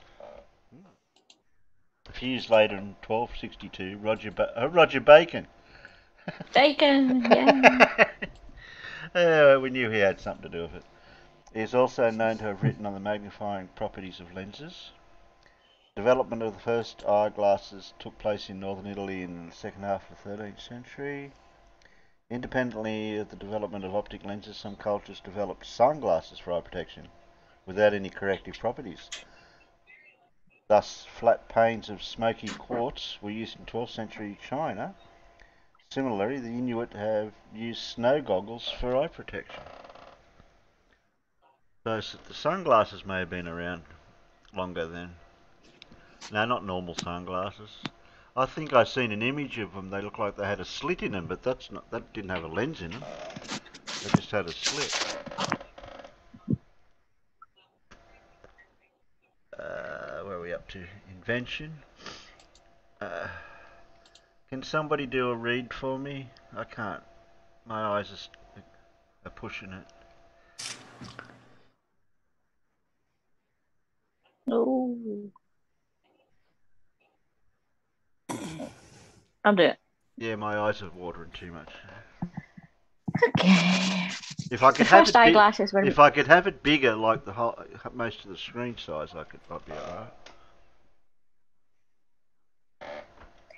The first eyeglasses were made in northern Italy, most likely in Pisa, by about 1290. In a sermon delivered on the 20th of February 1306, the Dominican friar Giordano de Pisa wrote, It's not yet 20 years since there was found the art of making eyeglasses, which make for good vision, and it's so short a time that this new art, never before extant, was discovered. I saw the one who first discovered it and practiced it, and I talked to him. Giordano's colleague, Friar Alessandro della Spina of Pisa, was soon making eyeglasses.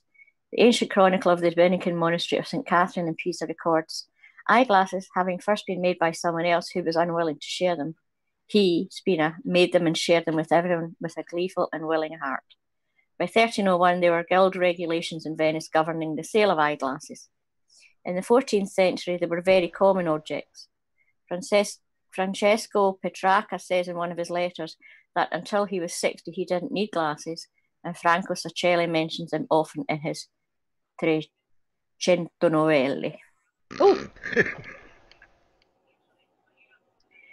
The earliest pictorial evidence for the use of eyeglasses, Tommasino de Modena's 1352 portrait of the Cardinal Hugh de Provence reading in a scriptorium. Another early example would be a depiction of eyeglasses found north of the Alps in an altarpiece of the church of Bad Wildungen in Germany in 1403. These early glasses had convex lenses that could correct both hyperopia, farsightedness, and the presbyopia that commonly develops as a symptom of aging. Oh, I think that's what I got. It was not until 1604 that Johann Kepler published the first correct explanation as to why convex and concave lenses could correct presbyopia and myopia. Early frames for glasses consisted of two magnifying glasses riveted together by the handles so that they could grip the nose. These are referred to as rivet spectacles.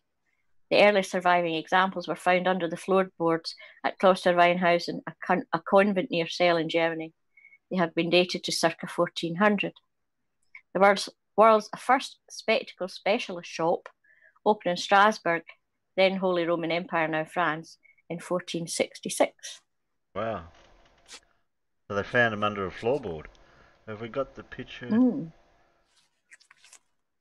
Oh, those ones.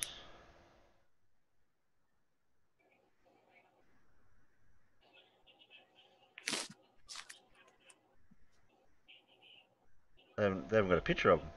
Shame. Oh, they are. No, that just showed you the... No, it just shows the convent. That's the convent.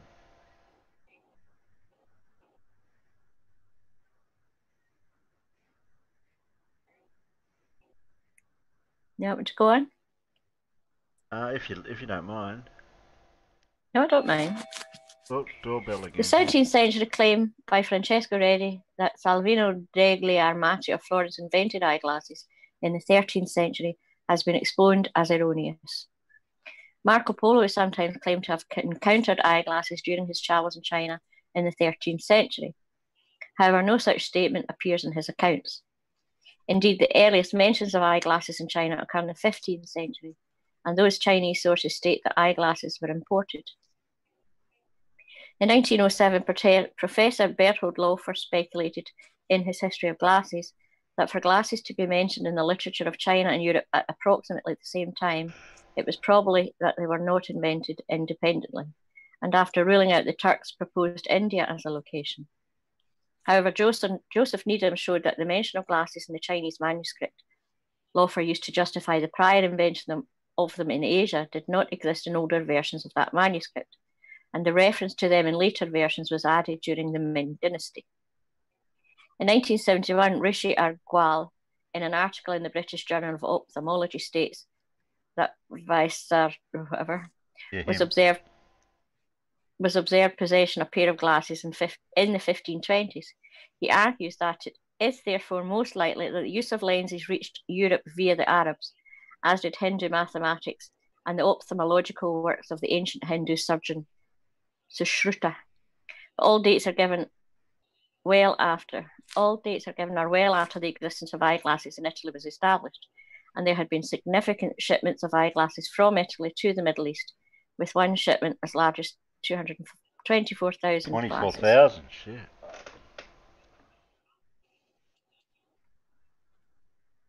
Yeah, it's hard I'm to with you, Chair. I don't like all these foreign words. Yes, yeah. Sometimes it's hard to pinpoint the exact.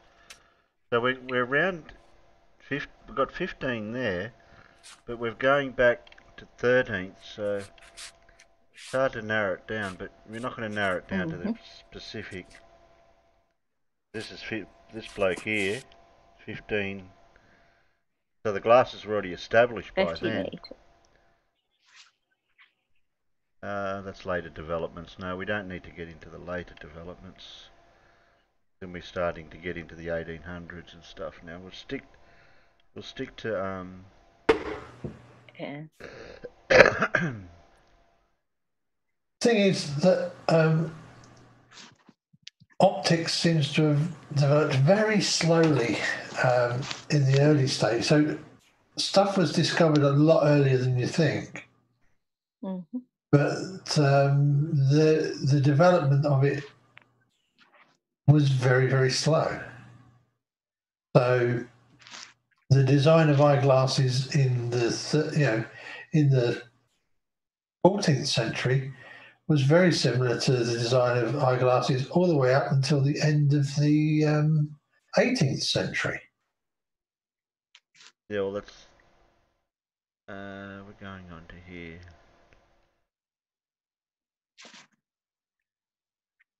Yeah, that's getting into a bit modern there, but this bit here, over the time, construction of frames for glasses also evolved. So that's getting into the evolution of the shape. Fashion, market, redistribution.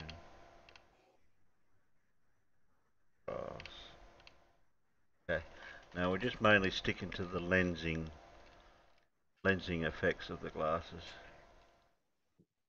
So obviously they developed the shape of the lens over time. The manufacturing processes became more refined, and then somebody must have looked into it in the way of noticing that the refractive index of a lens can be changed depending on the manufacturing process.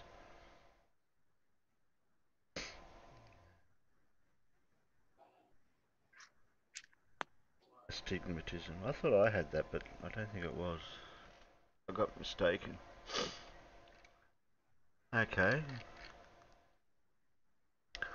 Well, that's lenses for glasses. Now we need to. Now this is going to have to cross over to lenses for the next step, which would be either telescopes or microscopes. So I think the microscope was developed first, going by history.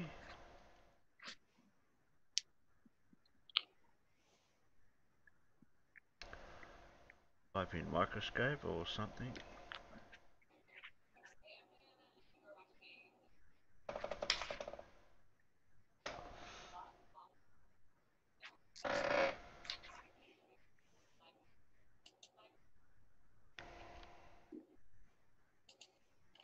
Scope.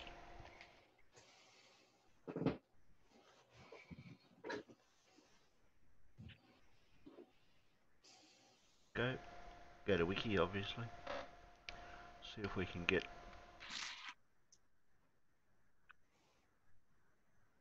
see what dates start to match here now. History. Oh, we don't want the electron, that's obviously.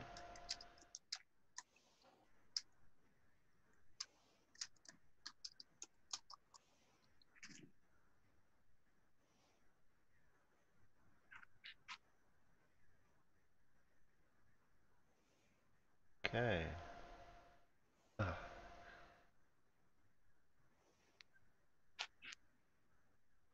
So, although objects resembling lenses dates back 4,000 years, and there are Greek accounts of optical properties of water-filled spheres, 5th century, followed by many centuries of writing on optics, the earliest known use of a simple microscope, magnifying glasses, dates back to the widespread use of lenses in eyeglasses in the 13th century.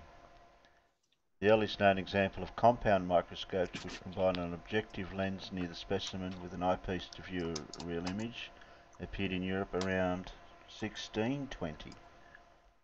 The inventor is unknown, although many claims have been made over the years. Several revolve around the spectacle making centres in the Netherlands comes back up again here too, including claims it was invented in 1590 by Zacharias Janssen, claim made by his son and or Zacharias' father Hans Martens, claims it was invented by their neighbour and rival spectacle maker Hans Lappers, who applied for the first telescope patent in 1608, and claims it was invented by expatriate Cornelius Dreby, who was noted to have a version in London in 1619. Galileo Galilei, also sometimes cited as a compound microscope inventor, seems to have found after 1610 that he could close focus his telescope to view small objects, and after seeing a compound microscope built by Drebbel exhibited in Rome in 1624, built his own improved version. Giovanni Faber coined the name microscope for the compound microscope Galilei submitted to the Accademia del Lincel in 1625. Galilei had called it the something. Oh shit! I can't read that. Or little eye.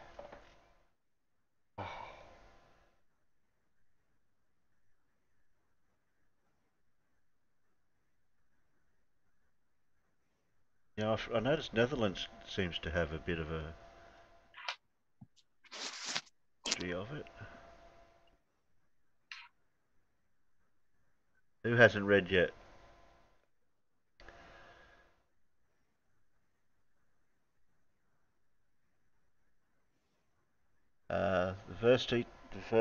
The first detailed account of the microscope anatomy of organic tissue based on the use of the microscope did not appear until 1644 in the Geum Bathysista that bloke, or the fly's eye. Microscope was still largely a novelty until the 1620s and 1670s, when naturalists in Italy and the Netherlands and England began using them to study biology. Italian scientist Marcello Malapighi, something, called the father of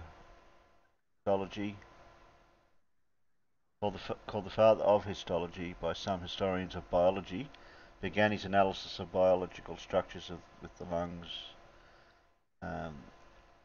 Robert Hooke's something Myographia had a huge impact, largely because of his impressive illustrations. A significant contribution came from Antoni van Leeuwenhoek, who achieved up to 300 times magnification using a simple lens microscope. He sandwiched a very small glass ball lens between the holes in the two metal plates riveted together, and with an adjustable by screws needle attached to mount the specimen. Then Van Leeuwenhoek rediscovered red blood cells. Okay. And helped popularize the use of microscopes to view biological ultrastructure on October 1676. Van Leeuwenhoek reported the discovery of microorganisms. Okay. Leeuwenhoek. Yeah, that's him.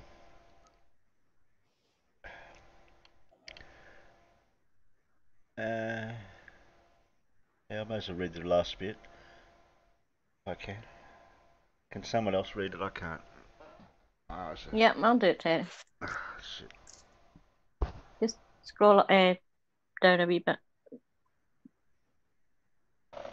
It's up to here, the performance. Okay, right. Are you getting the performance are you getting it full screen? Like yeah, I the can width? see it fine. Yeah, I've got my glasses on. Yeah, cool. The performance of a light microscope depends on the quality and correct use of the condenser lens system to focus light on the specimen and the objective lens to capture the light from the specimen and form an image. Early instruments were limited until this principle was fully appreciated and developed from the late 19th to the very early 20th century, and until electric lamps were available as light sources. In 1893, August Kohler developed a key principle of sample illumination, Kohler illumination, which is central to achieving the theoretical limits of resolution for the light microscope. This method of sample illumination produces even lighting and overcomes the limited contrast and resolution imposed by early techniques of sample illumination.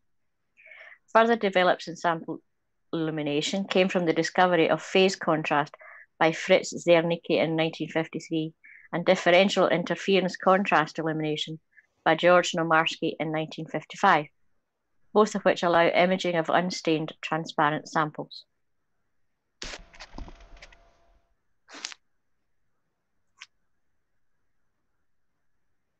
So even back in the 1600s, we were starting to view biological ultrastructure like cells and things like that. So biology comes into it, and then medicine and things like that. Interesting. Don't think there was any other history. No, we don't want to get into other types just yet. That's getting too modern. Electron scanning.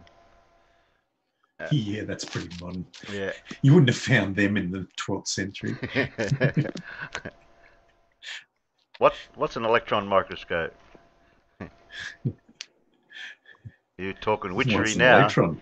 Yeah, what's an electron? Scanning electron microscopes. Yeah. Well, I mean, at least with a scanning electron microscope, you can see down to the size of an atom. No, with the scanning tunneling electron microscope, you can do that. Oh, sorry. Yes, my mistake. Well, this obviously leads on to our next lens, Alan, that you may know more about than what I do. Which lens is that? The telescope? Well, the camera or the telescope? Do you want to go to the telescope first? Because I think the telescope might. Well, we've done the camera. Did we? Really? Yeah, but we haven't used the lens on a camera. Terry, we've basically done the camera up to the point that you want to go to. Okay. Unless you want to go to the mid 1800s. No, that's too way too modern. Yeah. Way too modern. Because as we said, you just put a simple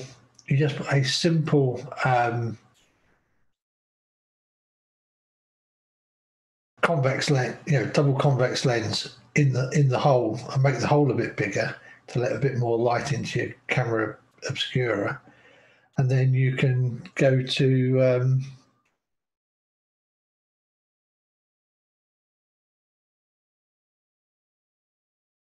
something like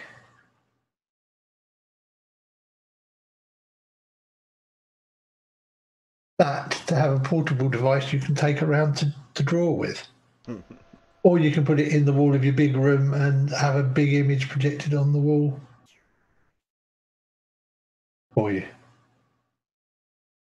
Because that's as simple as a camera is. It's a dark box with a lens or a pinhole in one side of it.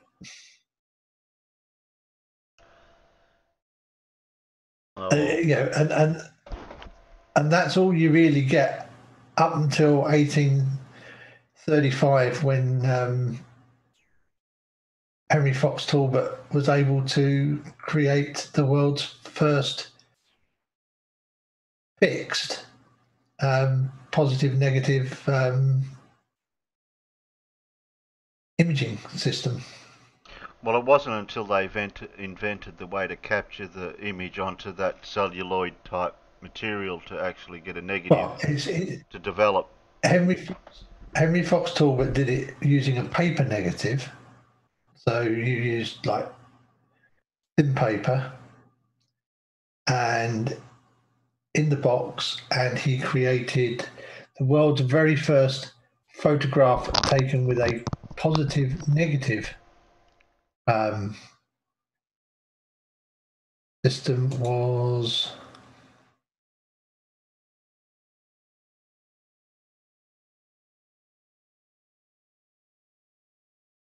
change the window because it didn't open a new one.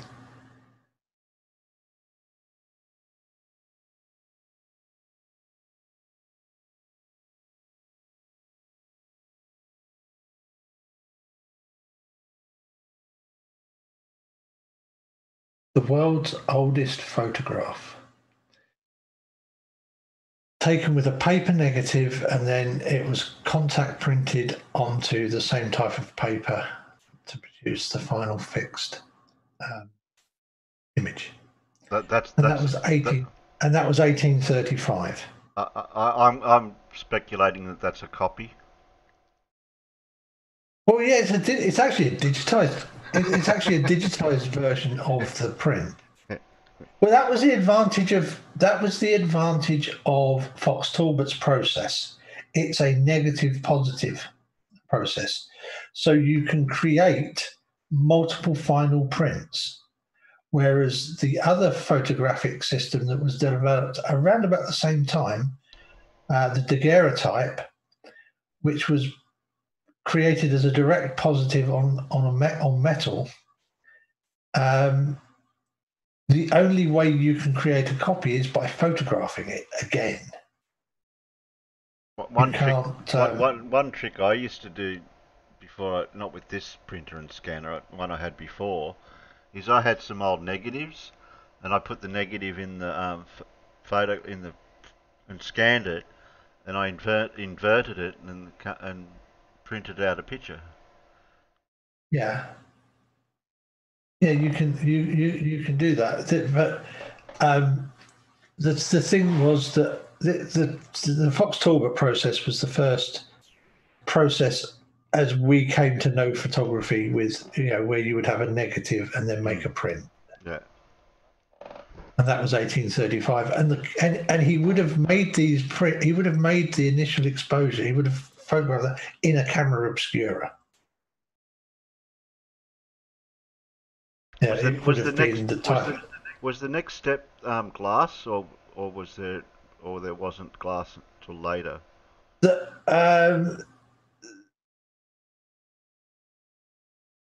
I know they went to glass on some. They would have. They went to glass negatives because, like you say, glass is nicely transparent. But of course, the difficulty with glass and of course you can get nice. That's why glass comes in some really funny sizes. Film comes in odd sizes because they used to call one of the really popular sizes of film was what they call quarter plate, and it's based on a standard size of glass sheet. So glass used to come in a size called full plate, like you would get a plate of glass, yeah, which was rectangular, and some of the sizes for films are actually based on that size of sheet of glass that you used to get in the days before they could make large sheets of glass. Well, I think we'll finish off with the telescope, and that'll probably do it for tonight for that era.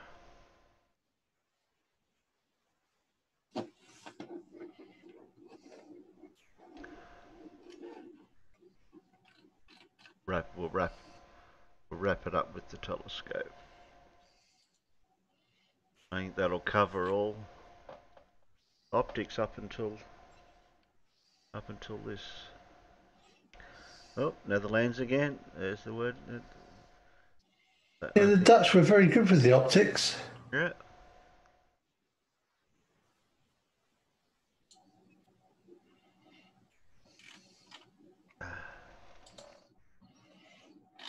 So the history of the telescope can be traced to before the invention of the earliest known telescope. Hey? I don't know why they repeat themselves like that for. Which appeared in 1608 in the Netherlands, where a patent was submitted by Hans Lippershey, an eyeglass maker. There we go, so it's crossing over. Although Lippershey did not receive his patent, news of his invention soon spread across Europe. The design of these early refracting telescopes consisted of a convex objective lens and a concave eyepiece. Galileo, improved on the design the following year and applied it to astronomy in 1611. So Johannes Kepler described how a far more useful telescope could be made with a convex objective lens and a convex.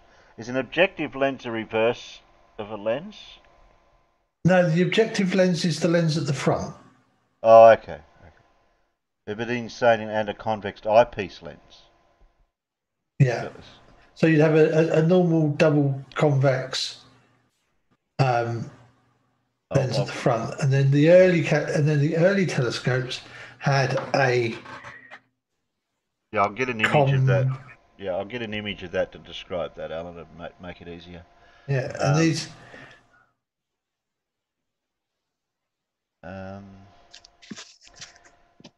What was I up to? I forgot what I was up to there. Oh, shit.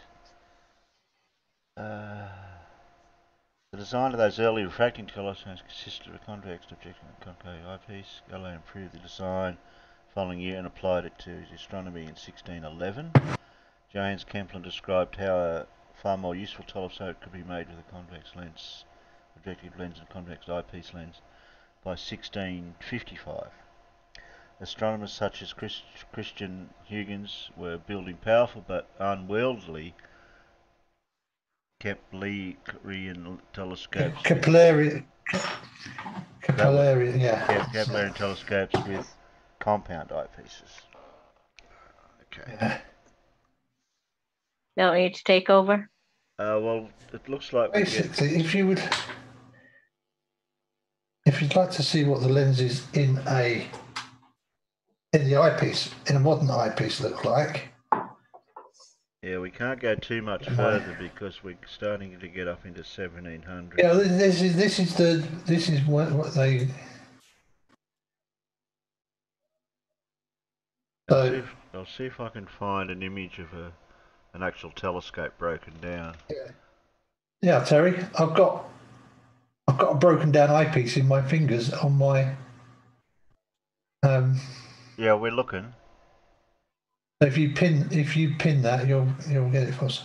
So that's a concave element on this side, and a fairly strong convex on the other. So convex side.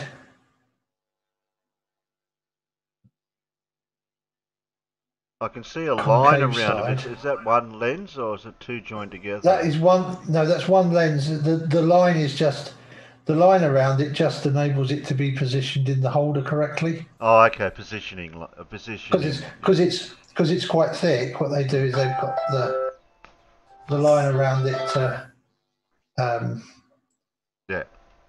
help it, because it has this separator that's got a little ridge in there. Yeah. So this is sorry. This is the surface that is pointing towards the objective lens. Okay, so that's pointing forwards. That's the front of the eyepiece.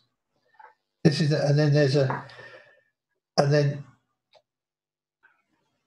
that sits in this holder, which is plastic, and then this second double convex lens, which is the lens you actually the end you're looking into, then sits on top. So there's a slight there's a gap between the two pieces. Right. And then that all then goes in a tubular holder and gets held in by a screw-in collar. You know why they have the two lenses shaped like that? Because it reverses the image. No. No. To get rid of chromatic aberration. Yeah. Oh, okay. And yes, you with this you do actually get an upright and corrected image. So when you're looking through it, items on the left appear on the left of the image you see, and items on the right appear on the right, and up and down is also correct. Yeah, that's what I was implying before about the. Yeah, I mean, pretty much eyepieces are pretty much all the same. I mean, this one actually came out of a telescopic sight, so, but you find them in all types of telescopes. But yeah, it's an odd size because this one isn't actually out of a telescope per se.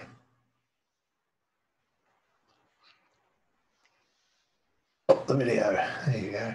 But yeah, I mean the eyepieces like these are pretty much as they've been for quite a long time. And the quality of that type of glass that they use for those lenses is the best quality glass you can have. Only if you pay for it. Right. Only if you pay for it. Right. I mean, you have to understand that those particular lenses I just showed you are they're not quite the absolute cheapest because they're about the cheapest glass lens you're going to find. Anything cheaper than that is going to be plastic. Oh. And then, of course, and then the other lens you have, which is the eyepiece lens. Sorry, the objective lens. Just can I unscrew this objective out of this holder so you can see it? Just one second. Yeah, I'm just looking for images for telescopes. Because I'm having to wind the lens out. Just based on unscrewing one side of the collar. Yeah, your objective lens will usually be a double convex lens, and it's primarily what determines the focal length of your telescope. Okay. This one doesn't want to come out of the holder. Oh well. I don't know where the lens that came out of the holder has already gone, but most of the ones I use are actually just a single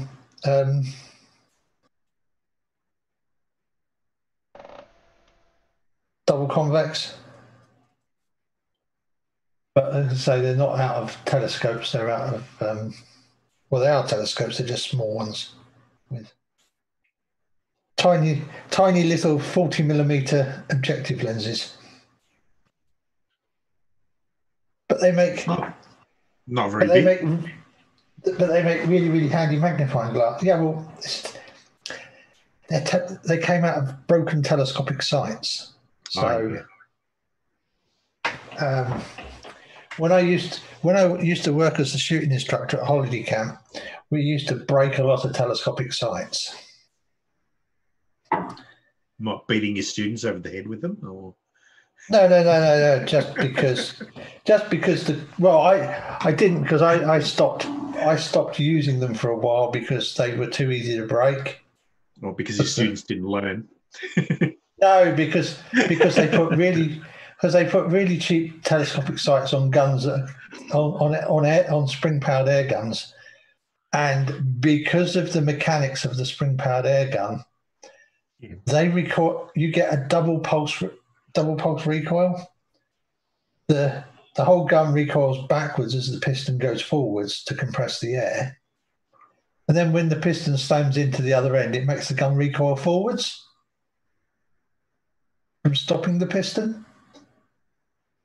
So your scope suddenly gets accelerated backwards and then accelerated forwards. Tends to be really good at breaking stuff.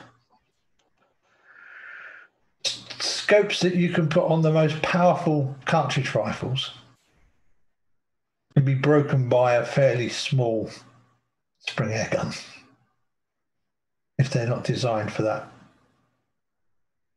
double direction recoil.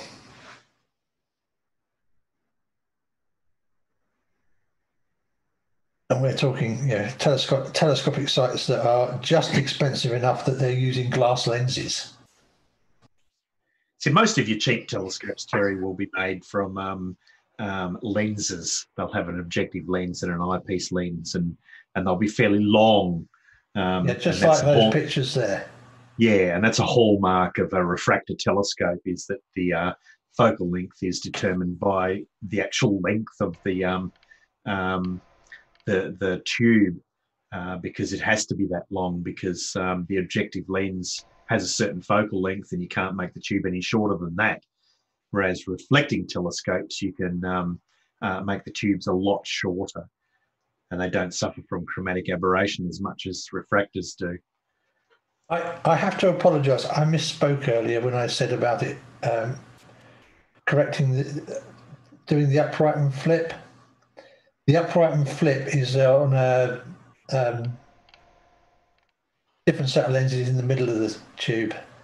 Because I just realised I can pick up eyepiece, I can pick up objective, and I can make a telescope that doesn't have a tube.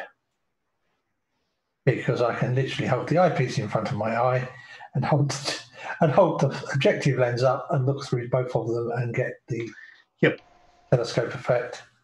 And of course, because they're not in a tube, I can get it to focus to pretty much any distance I want. As far as your arm can reach. Oh no! I mean, I can go as long as I'm not inside the focal length of the objective. You can get it to focus. You can't get too close. Because you have to, and of course, you've got to get the lenses lined up and straight, because otherwise you get all sorts of weird effects. The other issue, of course, with refracting telescopes, ones with lenses in them, is that primarily the power of your telescope depends on the size of the objective and the eyepiece, but the amount of light that you collect depends on the diameter of the objective. And to collect a lot of light, of course, you need a fairly large objective, which makes them have a lot of glass in them, and they become very, very heavy. And so there's a limit to the size of a telescope you can make with a refracting lens in the front of it. Yeah. Is that so? This image that I'm showing is the basic principle then? You just have a lens at the front your eye looks through. Yep. And then you have another lens at the end. Yep. The objective lens that that's the one. And the eyepiece lenses is what I just showed you, and I couldn't get the simple lens out of the holder. I know I've got one. let's see if I can find the lens. So that's a refracting telescope? Yes, it's a refracting telescope because it uses the refraction of the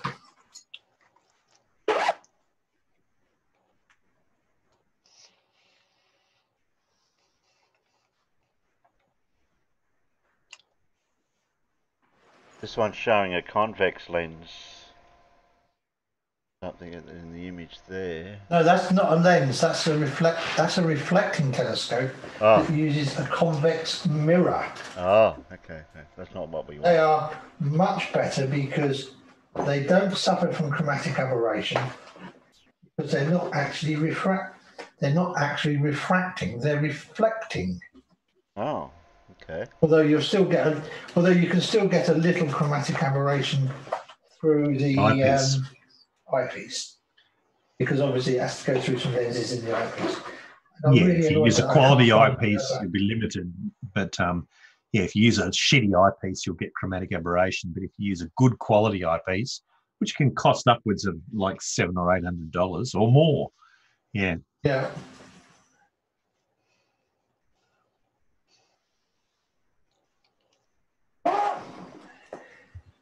I'm going to drop out, Terry. Yeah, okay, Peter. I'm going to drop out, Terry. I'll catch you in Discord later on. Okay, Peter. Yeah, okay, Peter. See you later. Right. See you in a bit, Peter. See you later, mate. Yeah. Yeah. It's much easier to make quality mirrors than it is to make quality lenses. Yeah. That's why reflecting telescopes are so popular.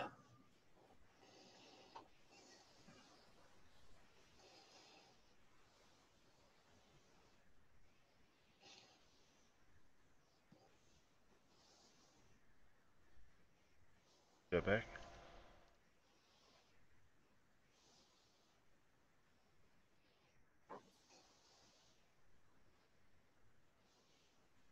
This one's showing if the eyepiece is convex to each side. You've got the objective lens. Oh, there's no description on that one.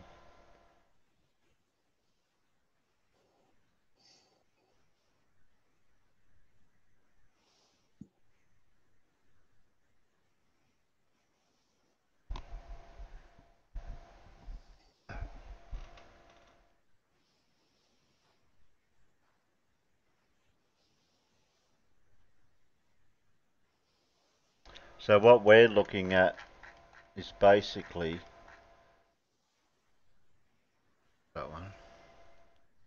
That's the principles of the first invention of telescopes. Then, with just the two lenses.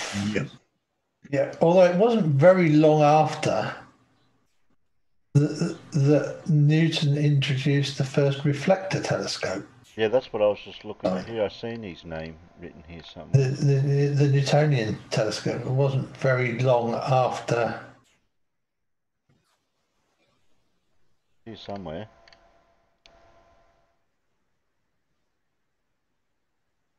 There you go. There's a Newtonian reflector. That one. Yeah.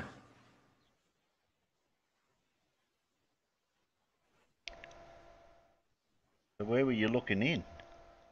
This is aperture, no. The light goes in the left-hand end.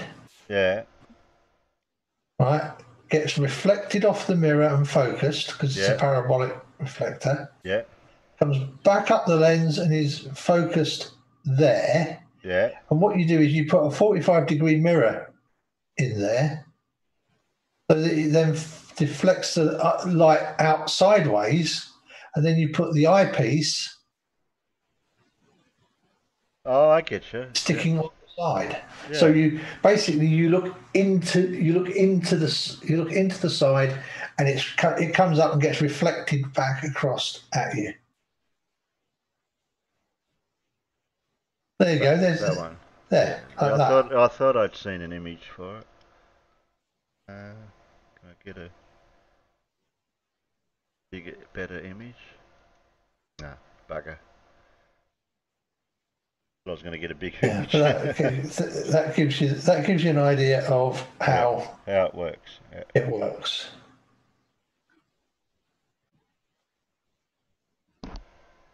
So that's basically the next development after the one, the basic telescope. Yeah, the basic refracting telescope, and they weren't that far apart in coming, I don't think.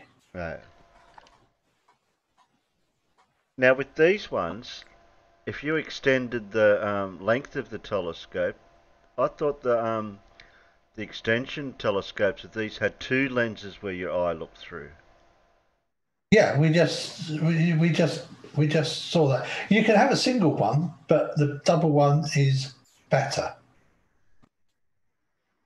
And to focus, So focus it, you bring it in or out, or these two, you can bring these two together. Basically, well, you just. Well, you see, at this point, Terry, you need to distinguish between 2 different distinct types of telescopes. Oh, okay. One is an astronomical telescope, and one is a terrestrial telescope. Now, with a terrestrial telescope, like those used on ships and stuff, by the pirate wants to see the ship coming over the horizon, that sort of thing. You don't want to be looking through it and see everything upside down, and so they've generally got an extra lens in the middle to flip the image. Yeah. Okay.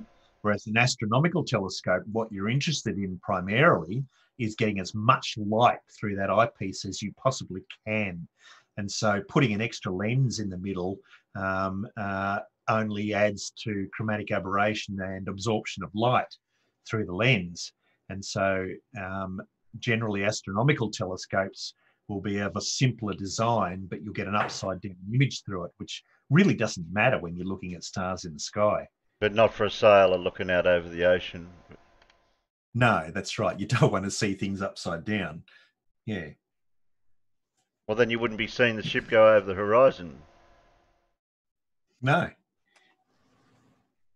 You'd see it coming under the horizon. Yeah, but I was going to say, I don't know what you Aussies would see. Because yeah. Oh,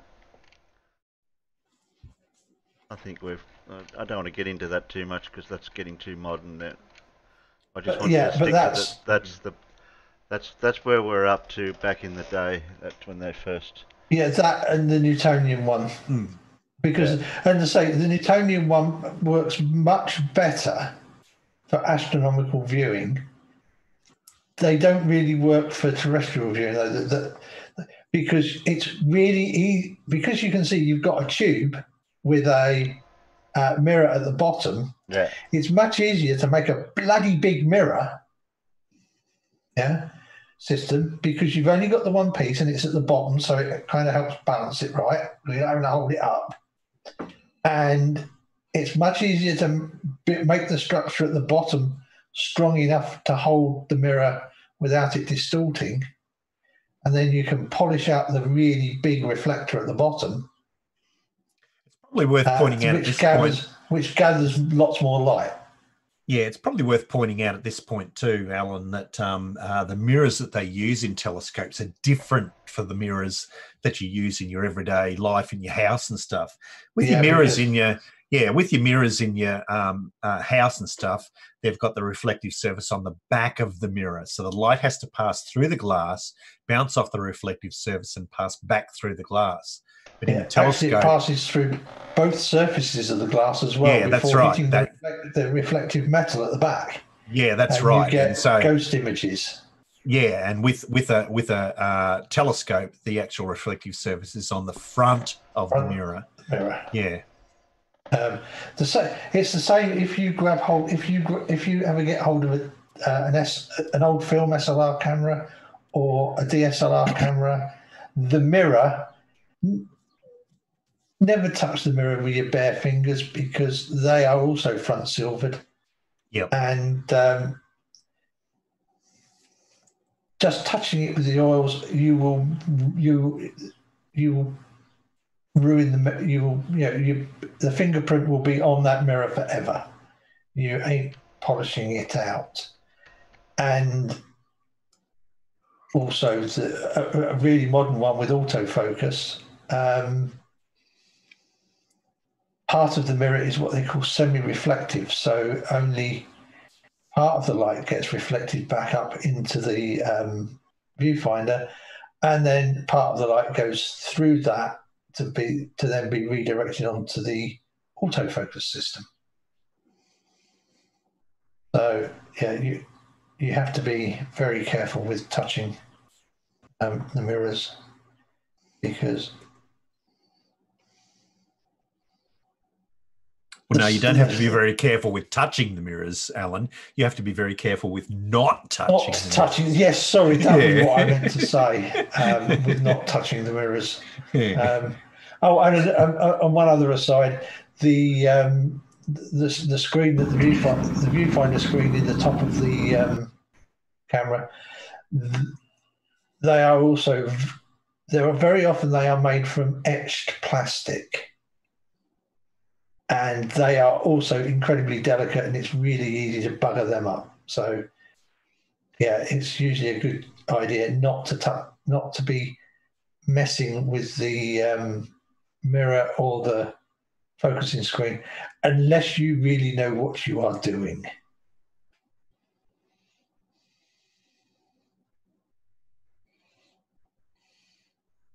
Yep.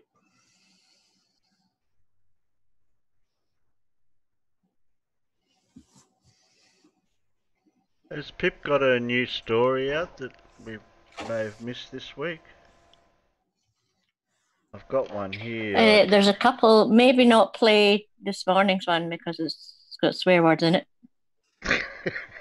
Okay. This is Alan's channel, Pip. Oh well, go for it then. But I'll defer to Terry. We've got one the story of Donald Trump I put out yesterday. Yeah, I'm just scrolling up. It's about 8 minutes long. I've grabbed one to watch the normal. Yeah. I read one this morning and one this afternoon, hopefully. Who else has put something out? Can I just tell John Rapp something? Can we play? Are we allowed to play Anton on your channel? Yeah, you can play Anton on my channel. Yeah, Andrea doesn't seem to be here. Can I just say something to John Rapp? Hello, wonderful person. This is how does the mirror Anton, and today we're going to be interfere with the incoming light?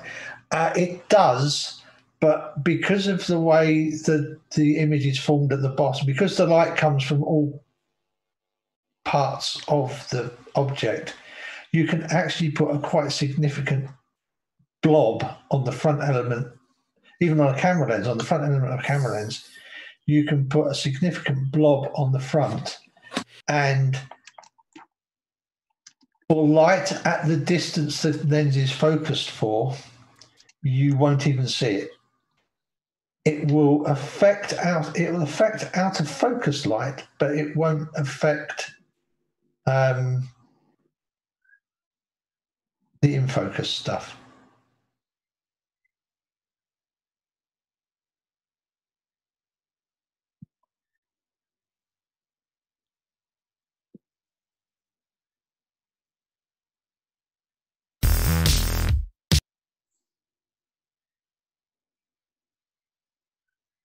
Sounded like blue. I won't put too many out. Just scrolling up looking for the Donald Trump one. You want me to play that one? It's up to you. It's about 8 minutes long now. Oh, is it? Okay. It's one of those Ladybird books. There we go. That'll do. I won't put too many videos out there. We don't need to vote and all that stuff tonight.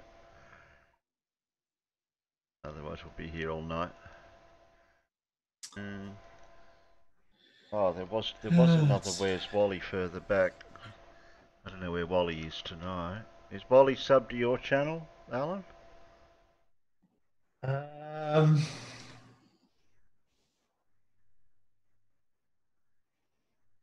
Not that I know of.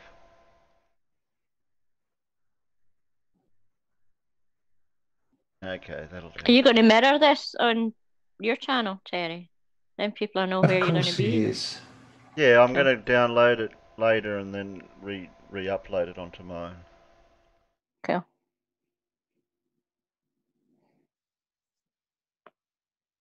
I Uh, better grab what videos I need. Ones I've used.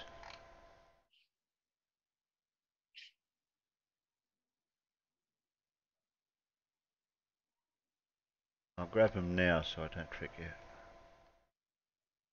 Yeah, I've probably missed a few. If I scroll up further, I'm going to find heaps more that I've missed over the were last you looking week. for the Where's Wally, were you, Terry? No, I've got the last Where's Wally.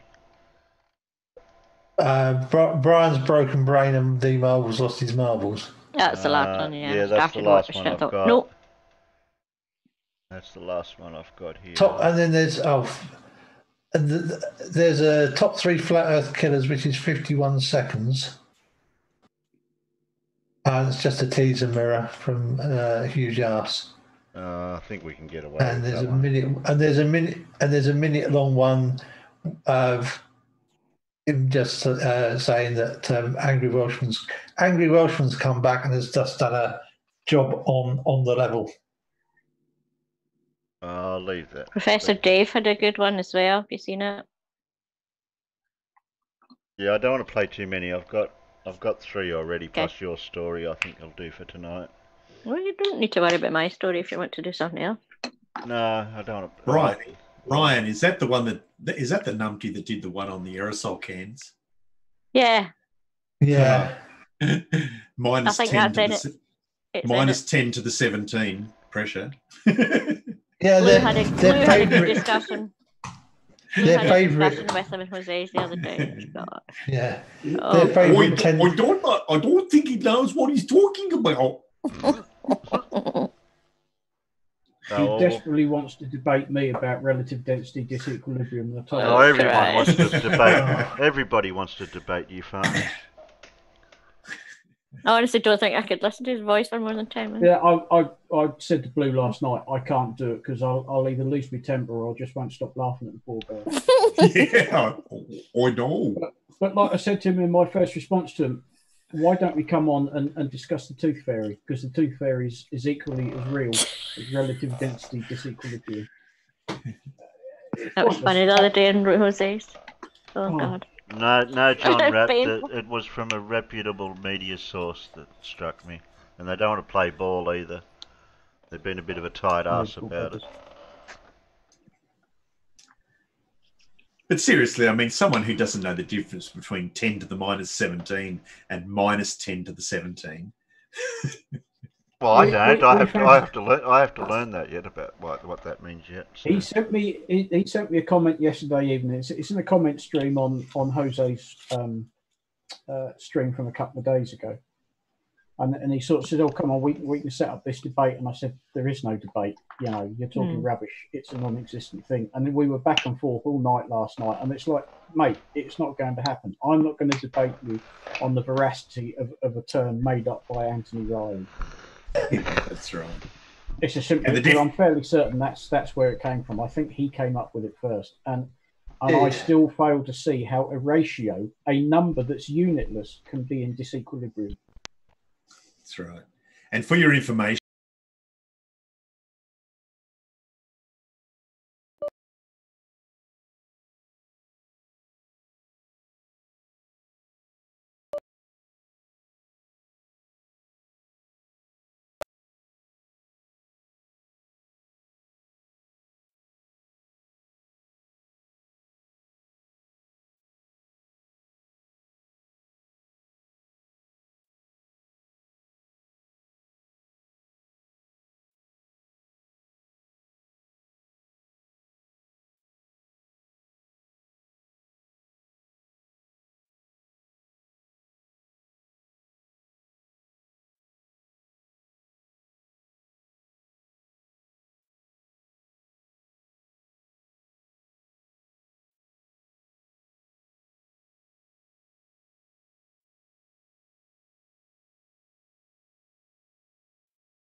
Possibly, yes. Yeah, Sorry, Stu.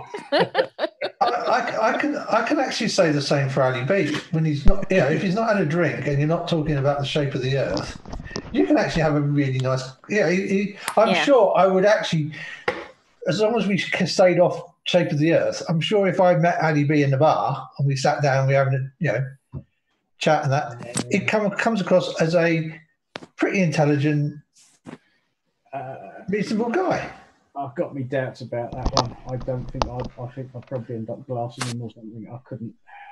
I really don't think I could. He's just too full of it. It seemed all right when I had a chat. I had a long chat of non-FE stuff with him, and he'd obviously not had a drink, and it was actually a pleasant conversation. Yeah, I don't know.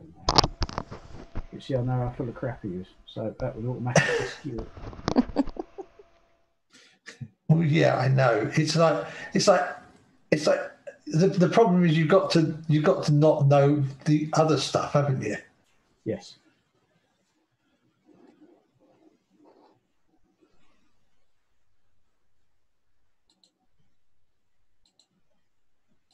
Lovely. Yeah, we'll play these few videos and then we'll call it a night. Cool. You can put your own later all thing in the peanut gallery for me, Al. The what? Usually in the peanut gallery I put me goodbyes. Oh yeah. Just to sub and everything.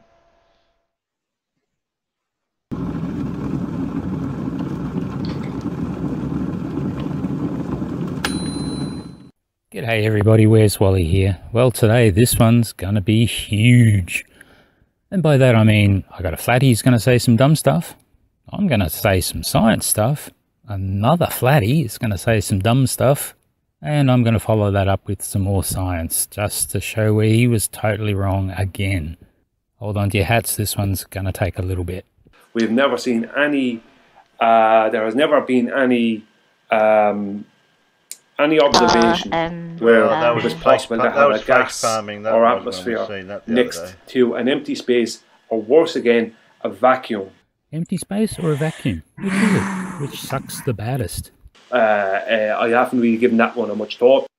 On the left here is a new type of aerosol can.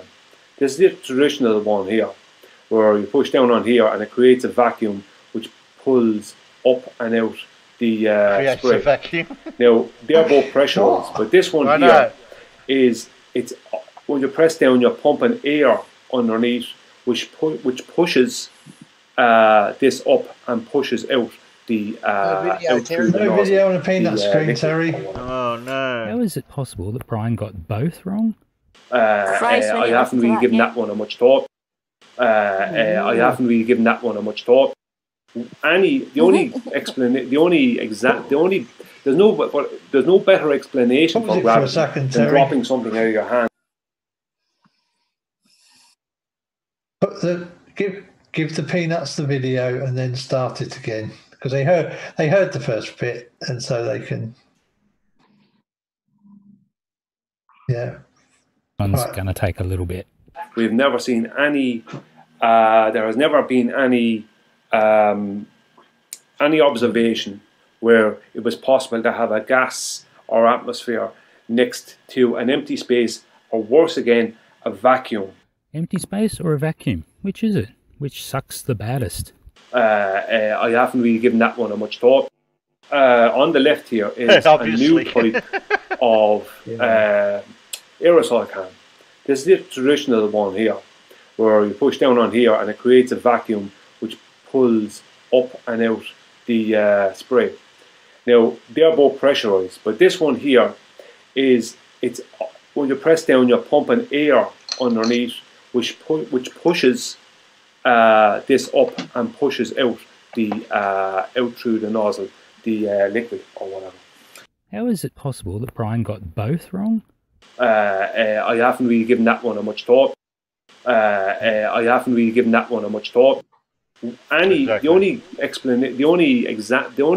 there's no better explanation for gravity than dropping something out of your hand and leaving it hit the floor. But that can be explained with density as well. Right? All these things can be explained with density and buoyancy for majority of them. Now, I'm not saying everything can be explained with that, right? But let's be honest. If you can't prove gravity, then if there is any kind of a force pushing down the way, any kind of a downward force, then how do you know that it is what you would call gravity? Have you ever thought that maybe it may not be what you think it is? So there you have it. Ryan has stuffed up yet again. He's forgotten that he's supposed to be denying the existence of a downwards force. The name of that force doesn't matter. You can call it Earthsuck or Bruce. It matters not. But the existence of any downward force is all that's needed to have a pressure gradient. And once you admit that there is a pressure gradient, then you have to admit that at the top of that pressure gradient is going to be zero. A vacuum. Empty space. Right at the top of that gradient. Oopsies. I haven't really given that one a much thought. Now, if you can imagine our atmosphere, we have a huge amount of different gases and whatever, and obviously oxygen is made up of a couple of gases. And you have a huge amount of water. Wow, oxygen in the atmosphere. Well, yes, he did say that, didn't he? Oxygen is made up of a couple of gases. Just like nitrogen. Just like carbon dioxide isn't. I haven't really given that one a much thought. Okay, yeah, exactly. If you were going by what science would say about space and all the rest of it, it would have a massive vacuum, minus 10 to the 17 vacuum. It would be a horrendous. We would be dead in no. I don't even think we would last. There's a minus. We wouldn't last even 5 seconds. Minus 10 to the 17 would be horrendous. Dead 5 seconds. That is a 1 by 10 to the negative 17 torr. Well, Brian thinks you would not survive 5 seconds in that massive vacuum of space. I haven't really given that one a much thought. Nothing can live in a vacuum. Actually, just pause it for a second, Terry. Actually, if you could have such a thing as minus 10 to the 17 torr, you wouldn't survive very long. It would literally suck your insides out. Well, it's not possible to have a negative vacuum, is it? No. I know this. That's like saying you could suck all the air out and then suck some more out as well. Yeah. But oh my God! I suppose you could build a really, really balanced. Well, I suppose a flat earther could do it because they really can suck. A super duper vacuum cleaner that suck your insides out. But yeah, even that can only get you down to. Well, flat earthers can suck pretty good. To zero. So. Yeah. Very true.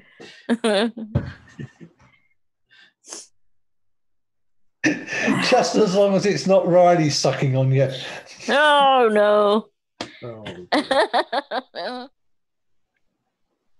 I was feeling a bit packaged, but now I'm not. Clay. If you have a vacuum of that power, there is not a hope. So if gas will fill an empty space without a vacuum, right, what will it do with the most powerful vacuum you could possibly? What if gas could fill a vacuum? Huh? Gas could fill empty space without a vacuum. It's not possible.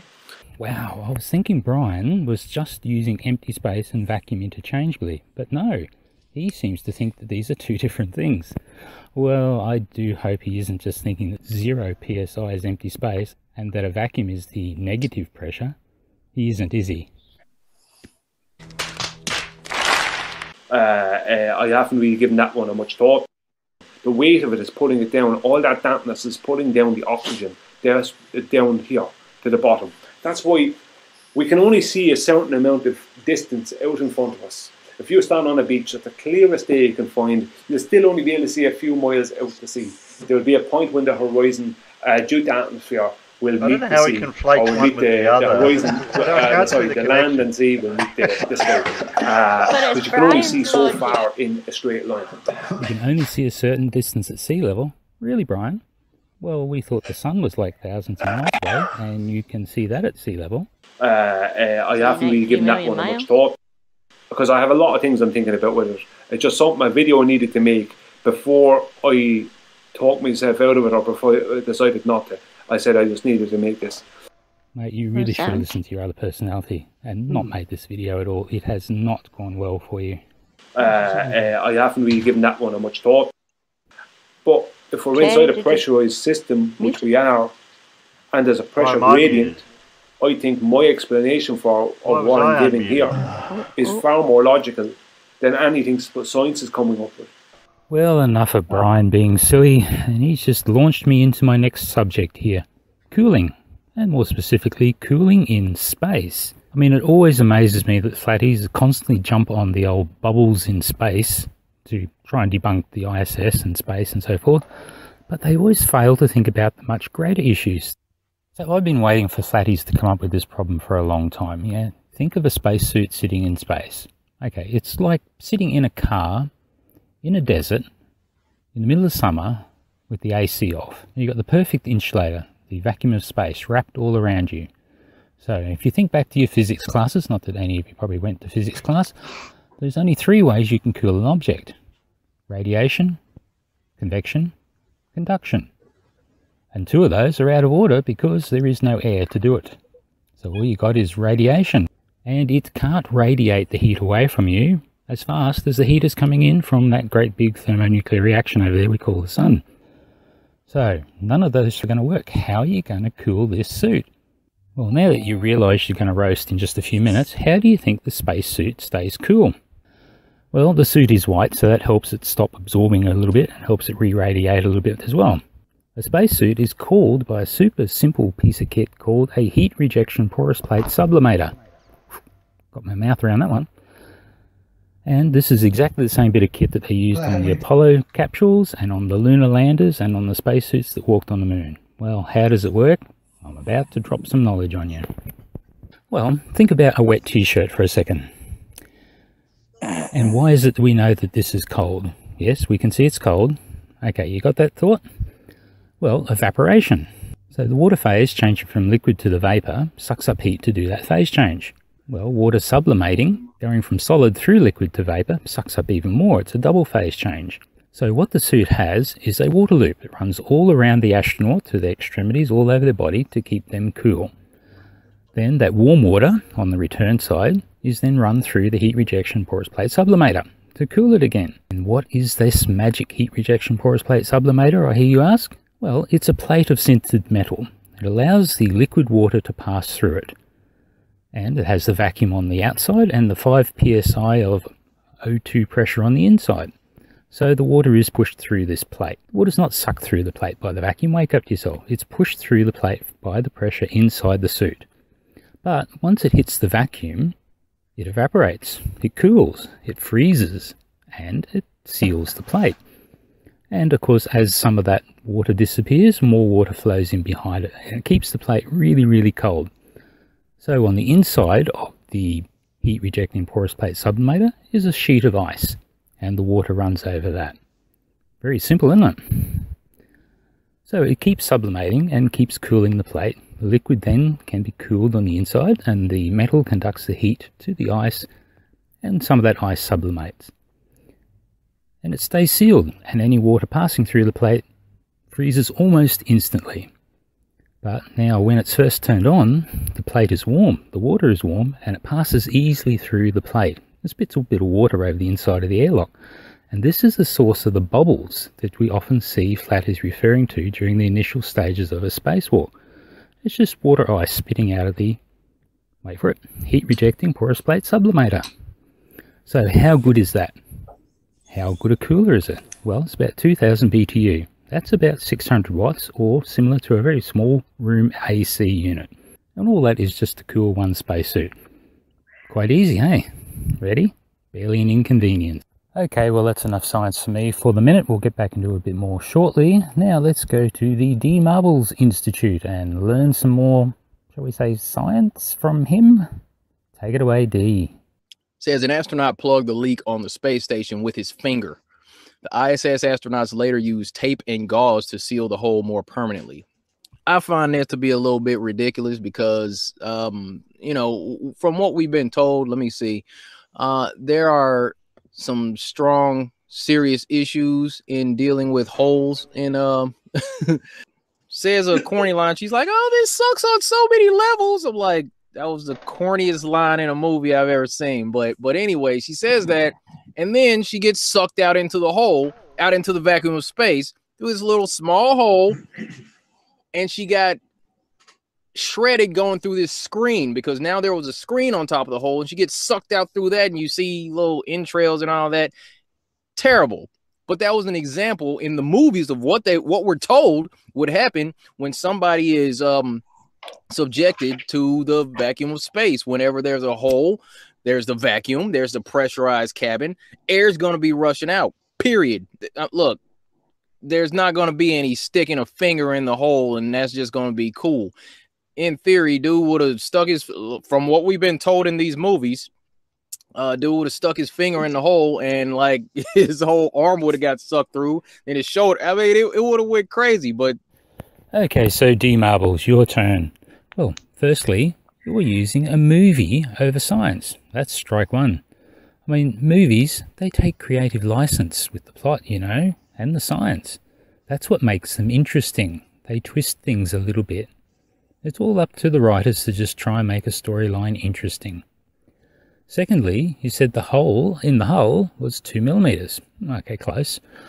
And in the movies, the hole was the size of a fist, you say. So let's say 100 millimeters. Now, you're not even comparing like for like, so that's strike two. Let's do some science on that. Look, you know that the pressure of one atmosphere is 14.7 psi, right? psi. Well, let's see what happens if you actually do the maths, and you cannot argue with the maths. Let's have a look at this. Oh, I've got a spreadsheet. How about that? So, a 2 millimeter hole, that gives you an area of 3.1415 millimeters. And that, at a pressure of 14.7 psi, that gives you about 32 grams millimeter on that hole-sized area, which is about the weight of 3 AAA batteries, so barely an inconvenience. Well, and if you have a look at the fist, that was like 100 millimeters, so that's about 2,500 times bigger, which is about 80 kilograms of weight, you know, about 1 D-marble wet. So yeah, that would kind of hurt if you had a 100 millimeter hole under your hand and someone about the weight of a D-Marbles was standing on it. But let's see what happens if you have a 300 millimeter hole. So that's going to be up around 728 kilograms, which is about the weight of a small car on about a 1 foot diameter hole. Ooh, yes, you might get spaghettified and shoved through that. So, D.Marbles, you see what's going on here? The effect is only for a large hole. For a small hole, too easy. What's up, Wally? This isn't a movie, and NASA's full of crap anyway. And that ISS, well, that's been debunked so many times with the harnesses, the wires, the CGI glitches, the CGI. What's up, Wally? Why wasn't he able to do it live? Oh, that's right, because the blue checkered CGI screen wasn't there to make that whole graphic continue. Okay, got it. That's exactly why that happened. Hey D, just so you know, that blue screen you refer to is actually an educational aid. It's actually available online and you can buy one. And so far as the claim of a green screen or chroma key to be more correct, white lines are a real no-no. Just ask anyone who plays with Zoom. What's up, Wally? Okay, so that's enough of D.Marbles. Let's go and do some more science. Okay, I got a question for the astute listener. You find yourself having listened to the third anthology of Vogon poetry. The guard grabs you and drags you off down the hallway with your compatriot. You're tossed into the airlock. What do? Well, quite simple, really. You breathe out and take your pants off. And if you want to know why, stay listening. Would you like a hug? No.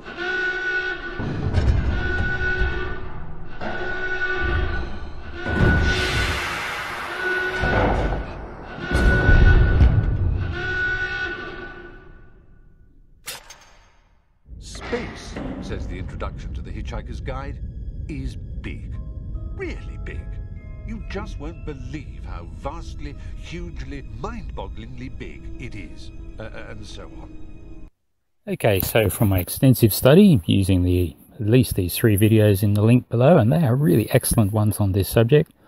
I have determined that what will happen is you will suffer a Mentos in Coca-Cola effect from both ends of your alimentary canal the moment you hit the vacuum of space, and that's hence why you need to get your pants down real quick. And of course, breathe out, because the air's going to disappear out your lungs real quick too. So it seems like you've got like 15 seconds before you pass out, so you've got to hurry up with all of those things. And from the research on some of these poor doggies and chimps and whatever else, there's a couple of accidents that have happened, it seems like you've got somewhere between about 90 seconds and 3 minutes to be repressurized.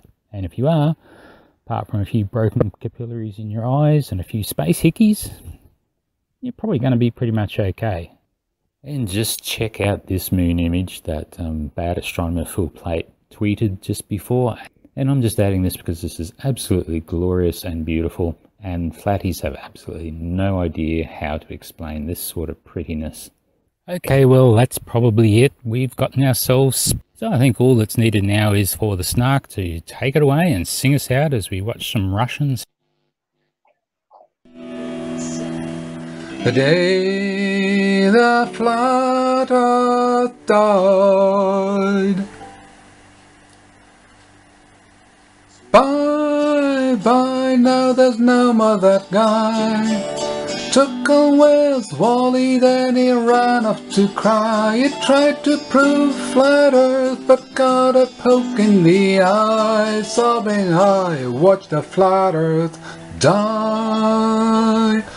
I watched the flat earth just die.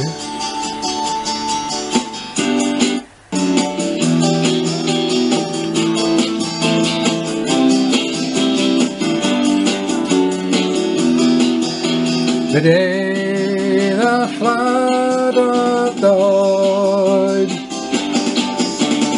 Bye, now there's no more that guy. Took on WheresWally, then he ran off to cry. Tried to prove a flat earth, but got a poke in the eye. Sobbing, I watched the flat earth die. I watched the flat earth just die.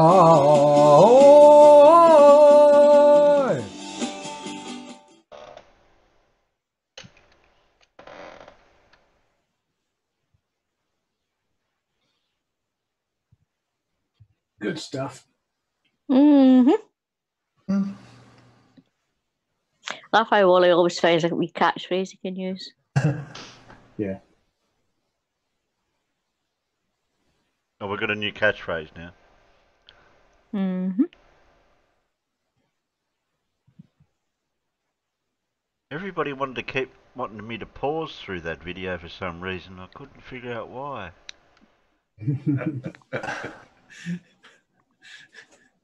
I might have to watch. I might have to watch it again and see if I can find the spot what they wanted.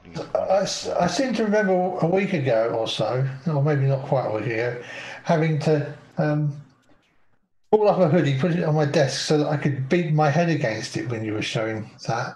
Yeah. Somebody else's attack on it, but it was like, yeah. The stupid was so painful.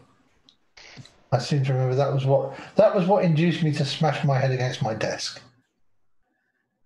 Good day, you must admit though, Brian is pretty low hanging fruit. Yeah, he is.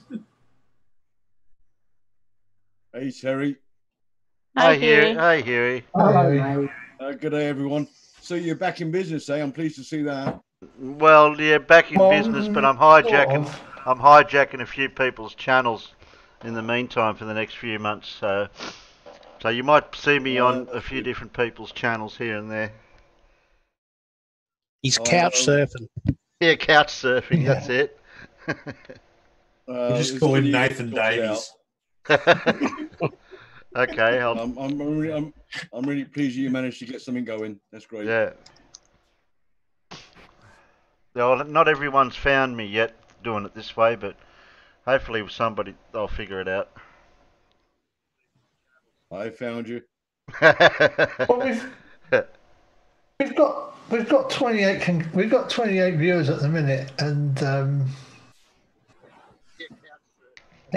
viewership's been pretty good and pretty stable. So you know, It's not far off what you normally have.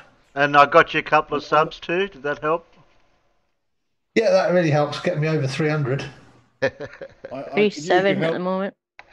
When you got a chance, Terry, I could use your help live streaming a Zoom through YouTube. I'm not sure how to do that because I want to do an event. Oh, okay. It's got nothing to do with flat Earth or anything like that. Nah. It's just another little thing. But if you can help me out with that, I'd appreciate it sometime. You'll need Alan would have to help you out a little bit with the OBS. I've can got help OBS, you out. but I don't know. Yeah, if Alan can help me, that'd be great. I do have OBS, and I have Zoom, obviously, but I'm not sure how to live stream it through YouTube. Yeah, well, I can help you out with the live streaming in the YouTube. Alan can help you out a little bit with the OBS, and I can help you out with the rest. That'd be very cool. Thank you very much. No worries. We're all here to help each other. Ain't that the truth?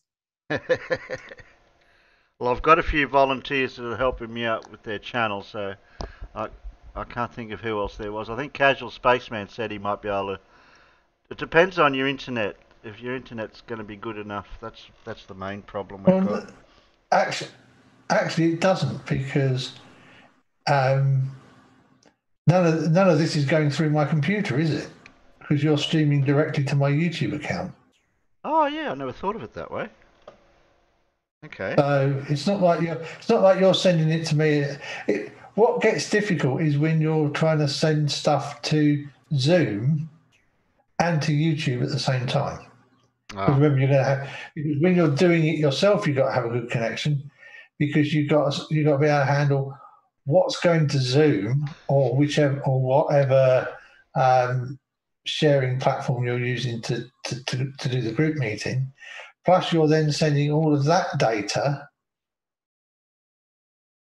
back out to YouTube. So your upload speeds need to be good, because you need to be able to, because you're uploading to two spots at one time. I'm pretty solid with the internet. I've got gigabit fiber to my desk. Oh, you'll be right. Yeah, you'll be fine. It's not like you. Yes. Are you buying Zoom, or are you just going to use the free 45-minute feature? Oh, there's a 45-minute limit on the free one, is there? Yeah. It depends on how many people you're having in the group chat. If there's just two of you, if you're talking to one person, the limit is 24 hours. If you're talking to more than one person, the limit is 40 minutes on the free one. Oh, that's right, yeah. Okay, so what does it cost to have more than one person? Well, if it's only going to be like a one-off, speak nicely to Terry. Yeah.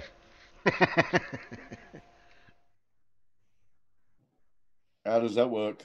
Well, I give you co-host host privileges on my Zoom, and then you can run it through your OBS and through, like we're doing now. Basically, what I'm doing right now, except you'd be doing all your own content and presentations for yourself through to your own channel. Like if Alan was doing it now, he could be doing the same thing. Yeah. I used to when I used to do Jose's after show, I got to the point where what I was doing, Terry would start a Zoom meeting and then make me host, and then I could run the meeting because I could let people in and do all the stuff without any trouble at all, and Zoom and send it out to my YouTube channel through my OBS. So it's quite a So neat what would it cost if I didn't want to bother you guys? Oh, it cost me a couple of $100 a year to have Zoom. Yeah, it's about $100 US a year. Yeah, you can't do it by the month, no. No, no. I think there is a it's fee. an annual payment. No, I think you can pay it. I think you can pay it segmented like monthly that. Now? Yeah, I think I remember seeing something similar to that. Where you, well, I don't know. They say it's per how much it costs per month, but I'm not sure if that's what they just mean by if you total it up for the 12-month or not. I'd have to have a look. Just go into Zoom off Google Chrome. Just Google Zoom, and then you can go into the features and costs and all that into their web page. Yeah, I'll look into it myself then. Yeah. What's the event, Huey?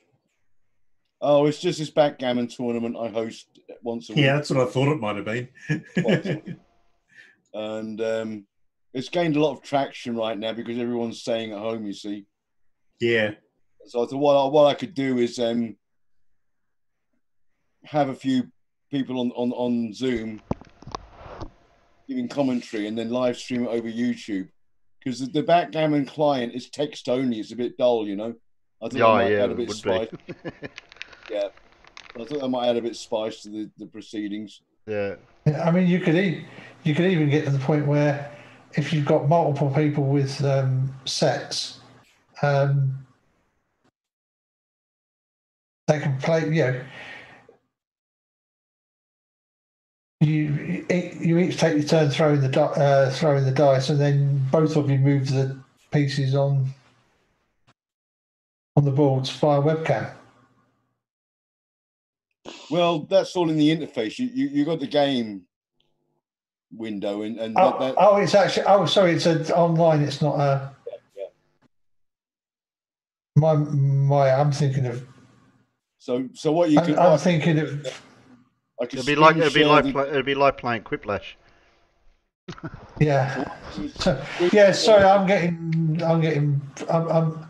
I'm getting brain dead forgetting that there are electronic backgammon games that you can play. Yeah, it's all online, and what I can do is screen share the game.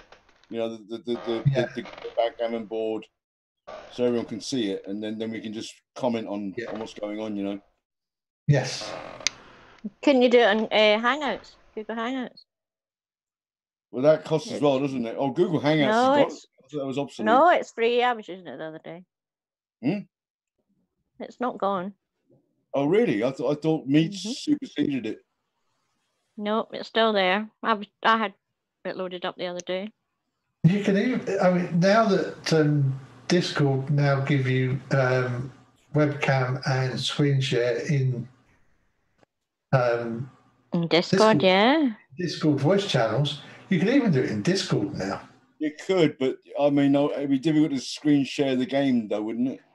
No, because that functionality is now in not just in voice in DM chats. It's in normal channels. We were playing with it. Only arrived in Discord yesterday, though. So, you could actually be on camera and then go live like you would normally do to stream a game or something. And you could stream the game on the live. I didn't realise that was. I thought it had gone. I thought it was obsolete. They replaced it with Meets, but if that's not the case, Hangouts to start. Red's rate it, and that still use it. Yeah, Hangouts might be the best option then. And it's free. Or have a play in Discord today and see how it goes, because it looks quite good. Eden got another channel called Coward Castle? Yeah. She says you can use it whenever you want. Okay. You use mine too if you need to. Put that on the list. So we'll have to work out a I hate when I can't think of words. Rota? The roster of some sort, yeah. Yeah, a rota roster.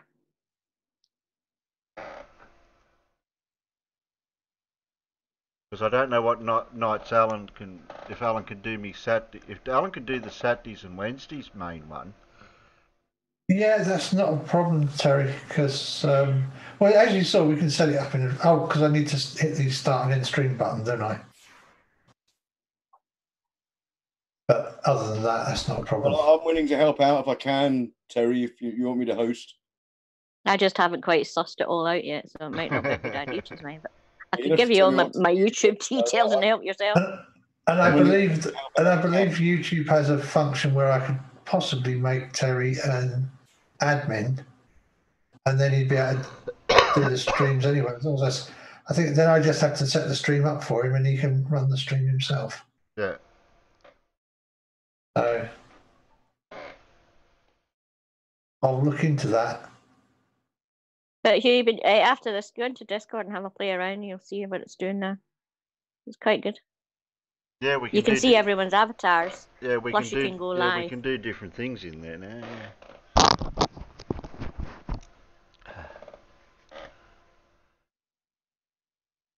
Google Hangouts on air was what was removed.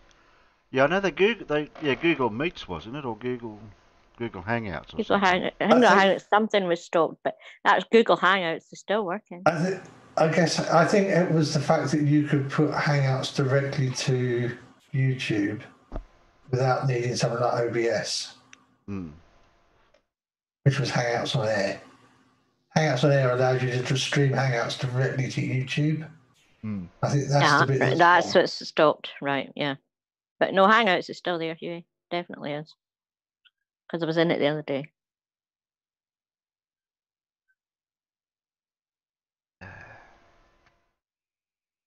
Because that's what I was going to use for streaming and not pay for Zoom. So Andrea's not around? No. She was there a little bit, she's gone. I was going to say, or she's just not playing. Yeah, maybe watching and not playing. But she might pop her head in soon and go, no.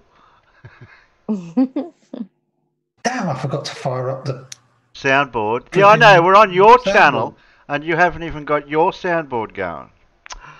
Oh, shame on you.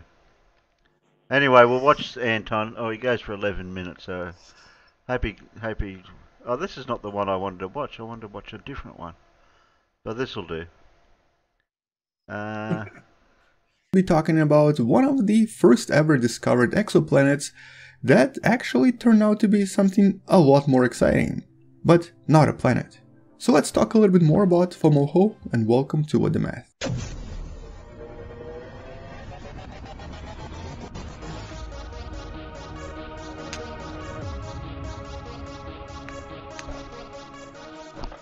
So, at a distance of about 25 light years away from us lies this beautiful star known as Fomalhaut. It also has a lot of other names, such as for example Gliese 881, but what you need to know about it is that it's a very well known and very bright star, one of the brightest in the southern skies. And back in early 2000s, this was also the location for what seemed to be one of the first exoplanets ever discovered. Not the first, but one of the first.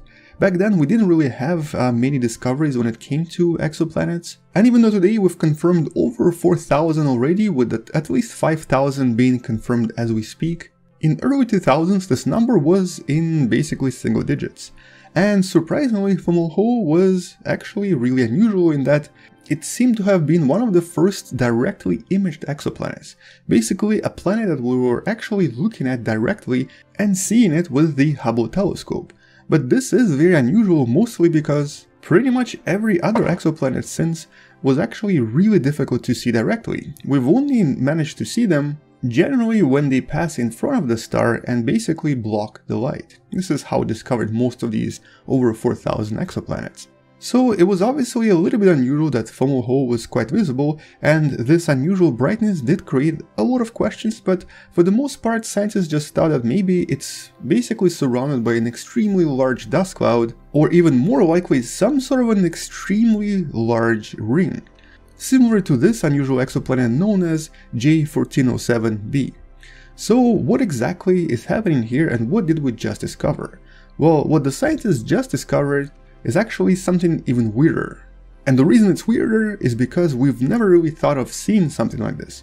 Instead of a planet, we now believe that this is actually signs of an extremely large collision. Most likely not a planetary collision though, but something similar to two extremely large asteroids or comets hitting each other face on. So in other words, what the scientists now believe is happening in this particular system is actually not a planet at all. Instead, we're looking at a collision between two really large objects that created such a huge explosion and so much debris everywhere that this is exactly what we're witnessing.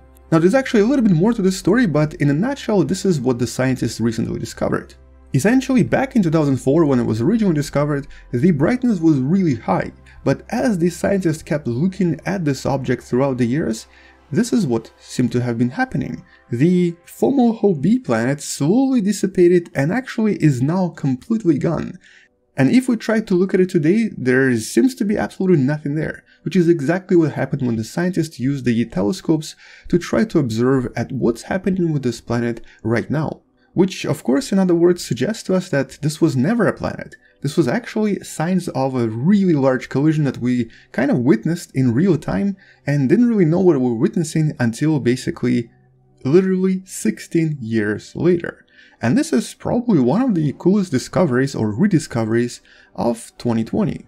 But why is it that we actually originally thought that this was some sort of a ring-like object or possibly a planet covered with a lot of dust? Well, once again, it's actually related to the total brightness that we were witnessing. As you can see from this particular object, most of the brightness is actually produced by the dust itself. The planet itself is not going to be producing that much brightness and instead will produce a lot of infrared light.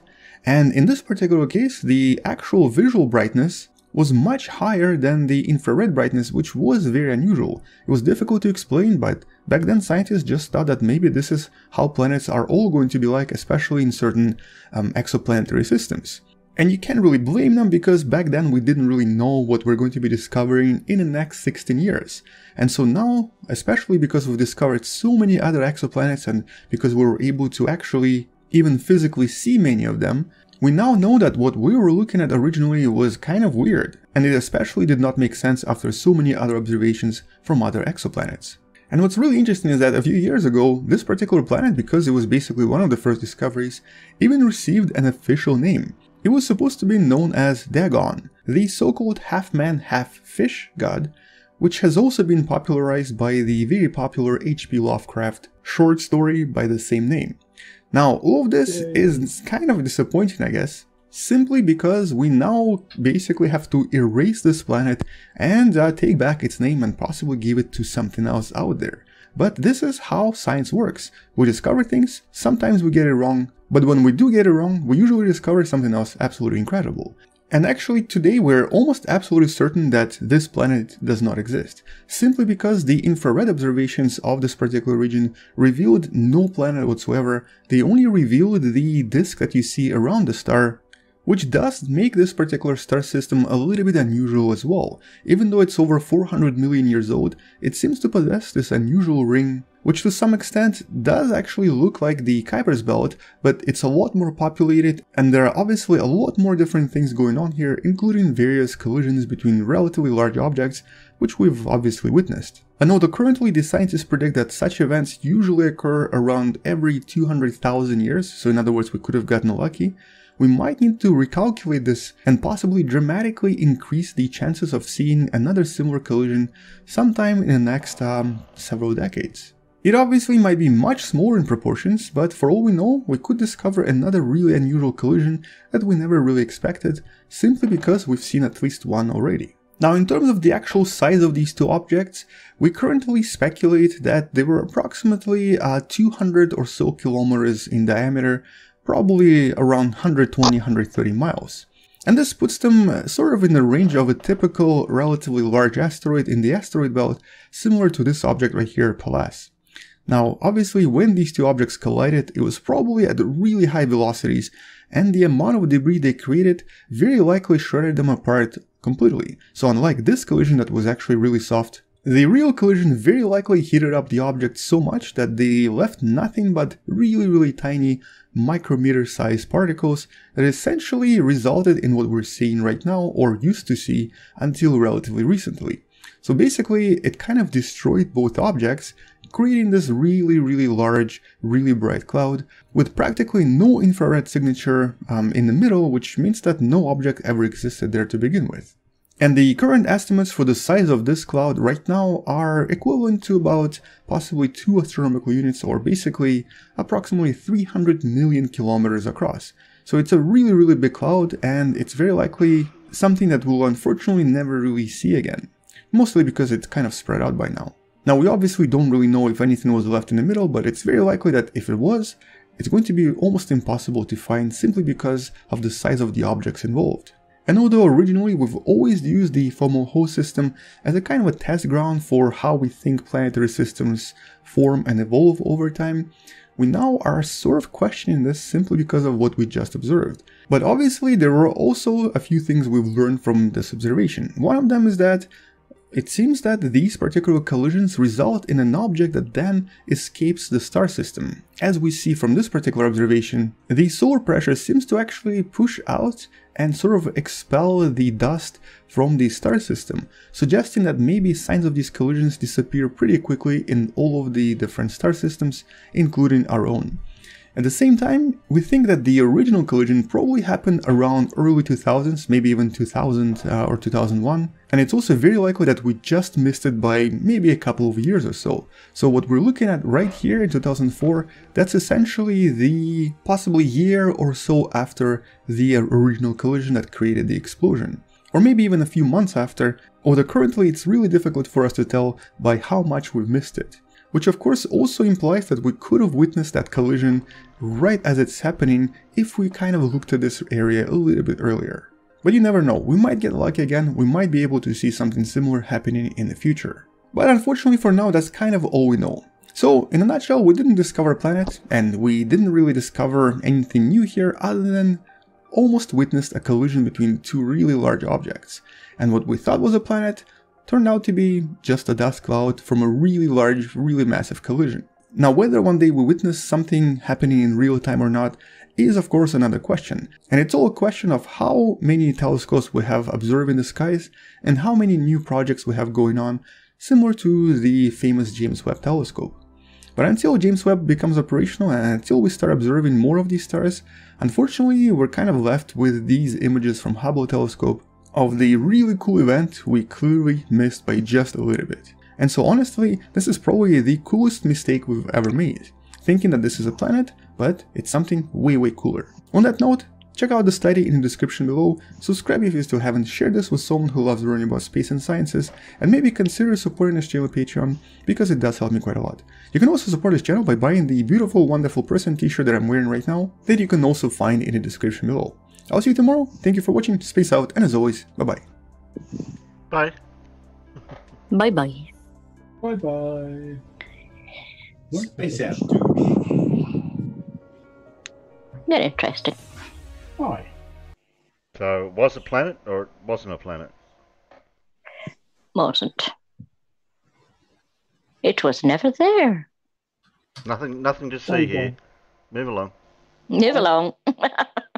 I haven't read that one in a long time. I'll have to dig that out on the Kindle. But daggone. Yeah, I've got the complete works of H.P. Lovecraft on the Kindle now. I used to have them all in book form, but I had to free up some shelf space. So I don't think I've read any of them. No, don't think so. He wrote the classic Call of Cthulhu. Oh right, yeah, I read that. Yeah. His whole sort of background is that the Earth many billions of years ago was occupied by this race of sort of alien gods called the Old Ones, and that they were in some way responsible for the start of life on Earth, and they've sort of died off. But it's all very gothic horror. I mean, it's the archetypal gothic horror, written in sort of the 20s and the 30s. He was a close friend of Edgar Allan Poe. Oh right, okay. Yeah, I'm off to Kindle. See, not Kindle. So you're a Poe. Literally, yeah. Poe was a Poe. Most of his stories are sort of short stories. You know, he didn't write novels as such, but there are some longer ones. In the Mountains of Madness is all set in Antarctica, where they find the remains of these ancient cities that were millions of years old. And, yeah, I didn't see one while I was there. But you know, bear in mind, you know, it was most of his stuff was written in sort of, you know, between the wars, and of course nobody had really done any exploration of places like Antarctica, not to any depth, not like we have now, you know. but it's all about ancient cosmic alien gods and that sort of thing, and how they impinge on the world now. And 75 pence in Kindle for the complete works. there you go. Okay, if you like horror and if you like gothic horror, he was the daddy of gothic horror. I think I saw that program. Didn't they call that Stargate?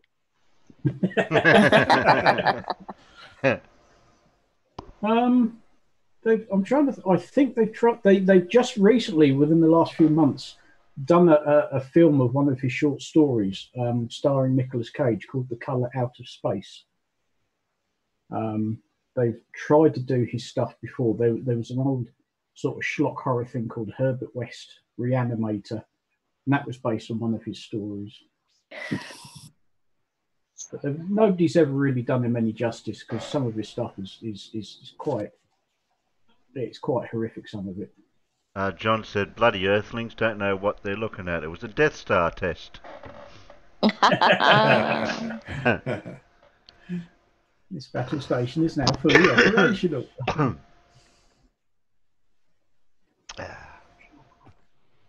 Oh, we better whip out this last video.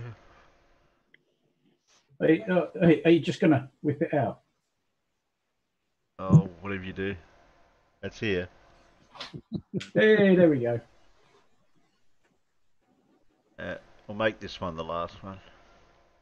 More derpy derp to it. Yeah, we've been streaming for a while.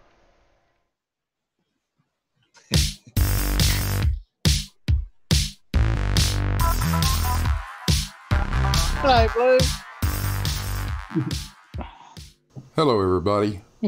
Welcome to Blue It's not Marble went longer than Science. expected. I recently had a debate on Jose JG's channel with Brian's Logic. Oh, now, the debate was supposed to be about gravity and atmospheric pressure, but things went a little sideways. Here's some of the more, shall we say, interesting exchanges. Warning. Severe facial and monitor damage alert is in effect. Get out the oven mitts, push the monitors back out of punching range. Let's light a dumpster fire and have some fun. Okay. Everyone see me, yes? Yes, sir. Okay. This is just a very short video. I have the sound on, but I don't know if it'll come through. Okay, here we go.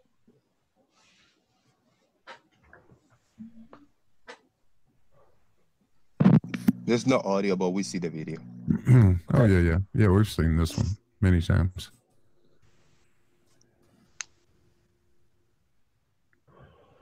So this is just showing what happens when a gas is allowed to go to a lower pressure system. Does it go there immediately? Yes, absolutely. Two other things I'd say about this is both the gas and the vacuum have to be contained.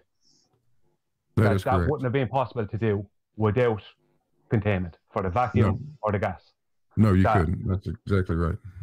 A vacuum has to be created and a gas has to be contained.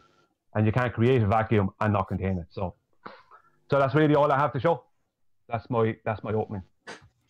Well, Brian, I wondered if maybe we could go through a few things and see what we agree on. Let's start with this. Do you agree with Newton's first law, the law of inertia, that says? Go on. Sorry, I got down on you now. Yeah, it's a body at rest or moving in a straight line at a constant speed is going to remain at rest or moving in that straight line at that constant speed, unless it's acted on by a force. Do you agree with that? So basically, something moving in a straight line at a constant speed is going to keep moving in that straight line unless it is pushed to go a different direction or forced in some way to go a different way. Right. Well, the constant speed, what is that? It's going to be like, let's just say you're talking about something having been pushed, something already that is in motion. Yeah, something already in motion stays in motion. Something at rest stays at rest. That's all it says, really. Yeah, well, I mean, when something is moving, and if a force acts on it, then it can change the direction of it. Yes. Oh, yeah. But it takes energy to get something moving. Right. Yeah, this assumes that it's already moving. Yeah. All right. That's okay. what, Well, I can't really disagree with it because I mean that's pretty obvious. Yeah. That's pretty fundamental. It's Newton's first law of motion, and Newton's second law of motion is just the one everybody's heard a million times. Force is equal to mass times acceleration. Do you have any problem with that? I have a problem with the word mass, and the reason I have a problem with the word mass, matter is a better word because mass is part of the gravity belief, as is buoyancy. So I don't have any belief in gravity, buoyancy, or mass. I do have a belief in floating, matter, and density. It was at about this point when I started thinking things might not go so well. Brian rejects gravity, buoyancy, and mass, but he accepts density, floating, and matter. I don't see the difference in matter and mass. To me, floating and buoyancy are identical. And I'm sure there's some linkage between density and gravity that will become clear as we move forward. It's one of the fundamental laws of motion.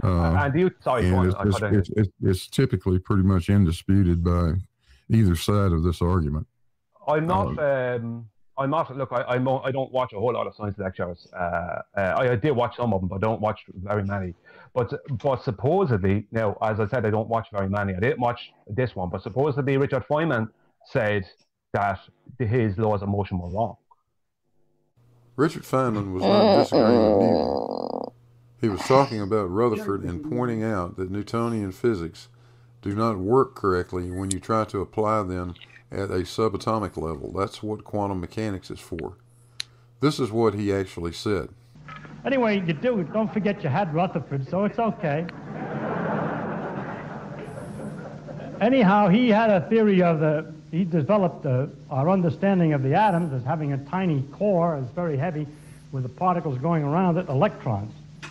Now, supposing that the electrons went around according to the laws of motion of Newton, some properties of matter could be understood supposing the atoms were made that way. But most of the time it failed. And it became more and more of a crisis in physics to understand what matter was like because it looked so obviously right that it had to be electrons going around nuclei, and yet nothing worked when you worked it out. And the discovery was made then in the discovery of quantum mechanics, first in the behavior of light and then in the behavior of matter, and finally culminating in 1926 with the full equations of quantum mechanics, which told us that the laws of motion of Newton were not right and had to be modified to other laws, which are quantum laws of motion. And when this quantum laws of motion were applied to electrons to explain the properties of matter, it was a fantastic success. These are just 3 points I want to see if we could agree on. A third point is that if any object we drop, regardless of its mass, matter, if you want to say that, no matter how much matter it has, it will accelerate toward the ground at 9.8 meters per second in a vacuum. Yeah, well, my problem with that is that there is a belief that everything falls at the same speed in a vacuum. Now, if we slow down those videos of things falling in a vacuum, the things that are more dense tend to still hit the ground first. Now, no, they didn't. The main problem I have with that would be the 9.8 meters per second squared, because that's a calculation and not a measurement. No, it's calculated actually, as opposed to how was it measured? You have to know the distance it falls and how much time it took it to fall. Yeah, but that's not a measurement. That is still a calculation. Well, look, I'm not going to be a stickler on it. I view the 9.8 meters per second squared as a calculation, and it's done in a vacuum. We don't live in a vacuum.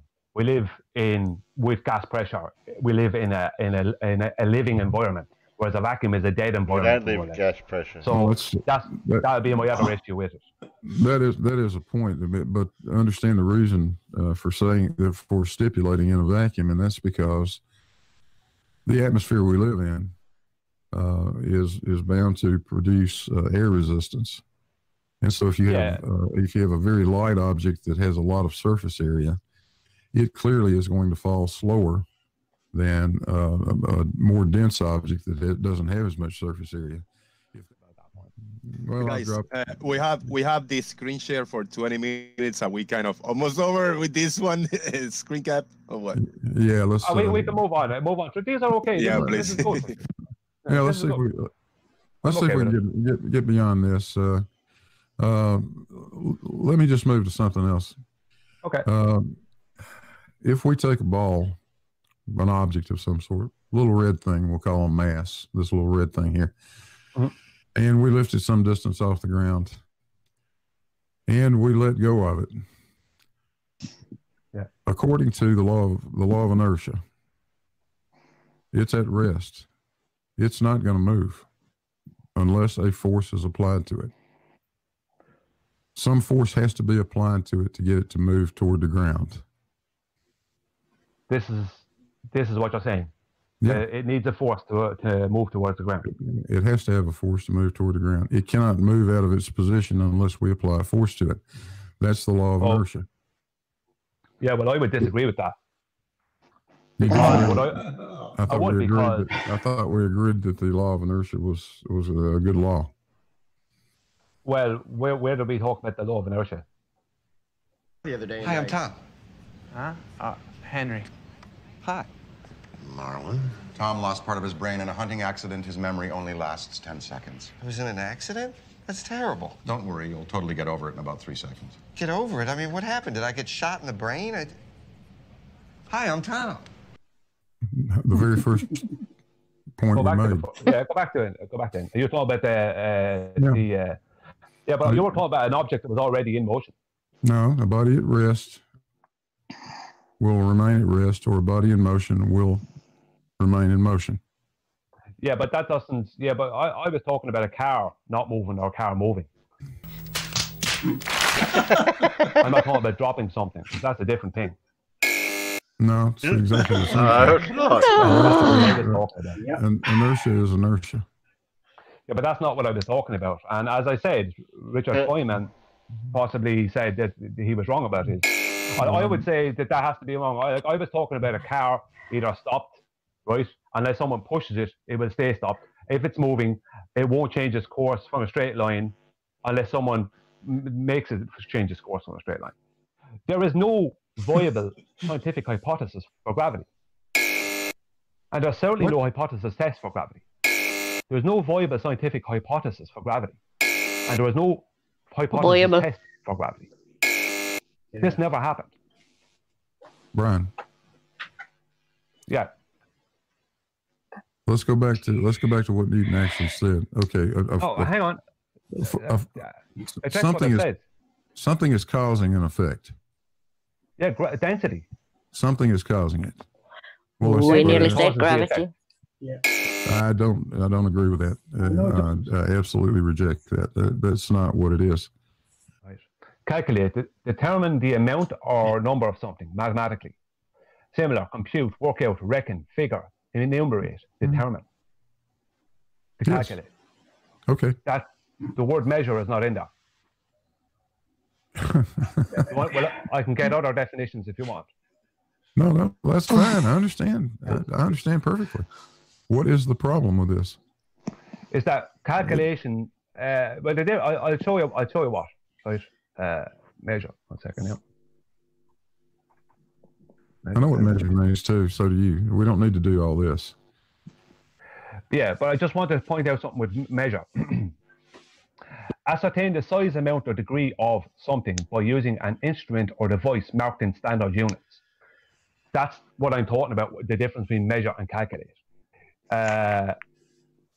To measure something is to actually use a physical, something physical, like a measuring jug, a measuring tape. You're measuring it. To calculate is different. It's using mathematics. And I can measure the height of somebody, or I can calculate. I know if I measure that I definitely know what height that person is. But if I calculate, I may or may not be correct. 1 second, I must go back on what you just said there. You said if you measure the time.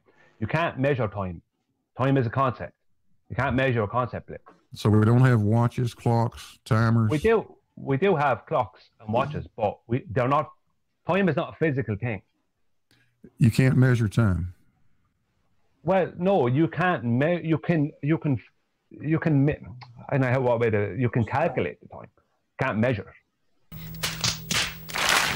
I said to you that the plants and trees and stuff, they don't use as much carbon as they pump out. Like the amount of carbon they use in connection to the amount of oxygen they release is they only use like 1 part carbon for 6 part or 7 part oxygen. If you want to talk of it, like think of it in that way, they release a lot more oxygen than the carbon they use. And you're laughing at me for saying that. Carbon dioxide. What is that? It's really in a huff about that. I haven't laughed. It's a gas. Yeah. Made up of what? I'm not sure. I don't know what it's made up of. It's gas. It's a type of gas. Okay. That's used by plants and trees. Let's move on. Really? But there's already pressurized gas inside and outside of it, Blim.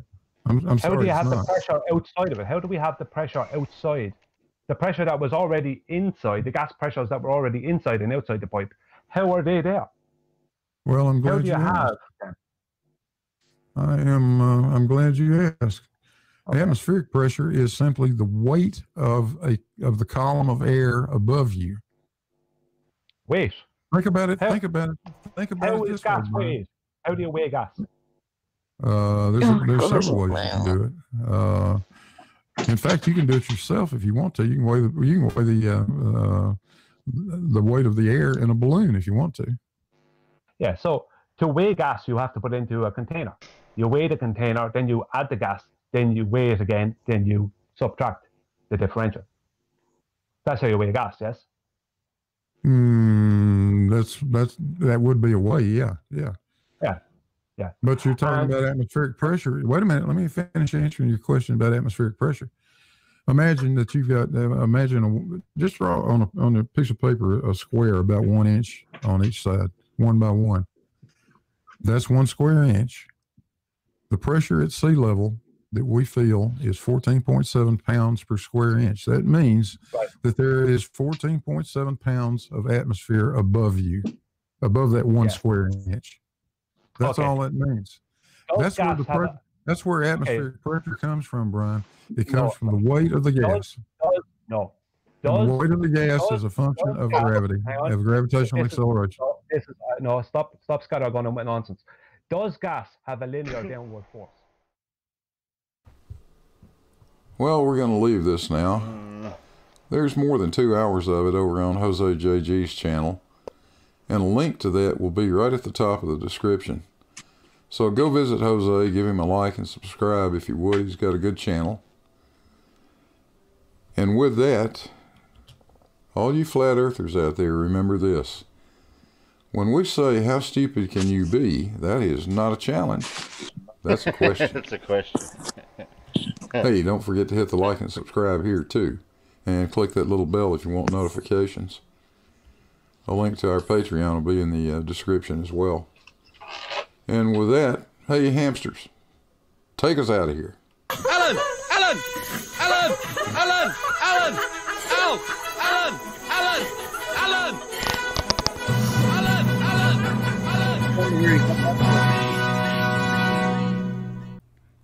May I have your attention, please? The Earth is a sphere. That is all.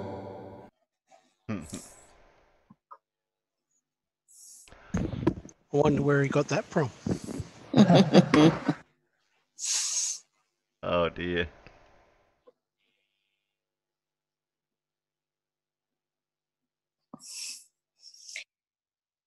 It was 2 hours of hell, really, but it was so good. Oh, I missed it completely. It was very painful to listen to. Very painful. Even that bit, just the highlights was bad enough. No, they did pretty much go on for 2 hours. I mean, Jose started at 4, and they weren't, 5 minutes after that they were into it, and they finished at 6.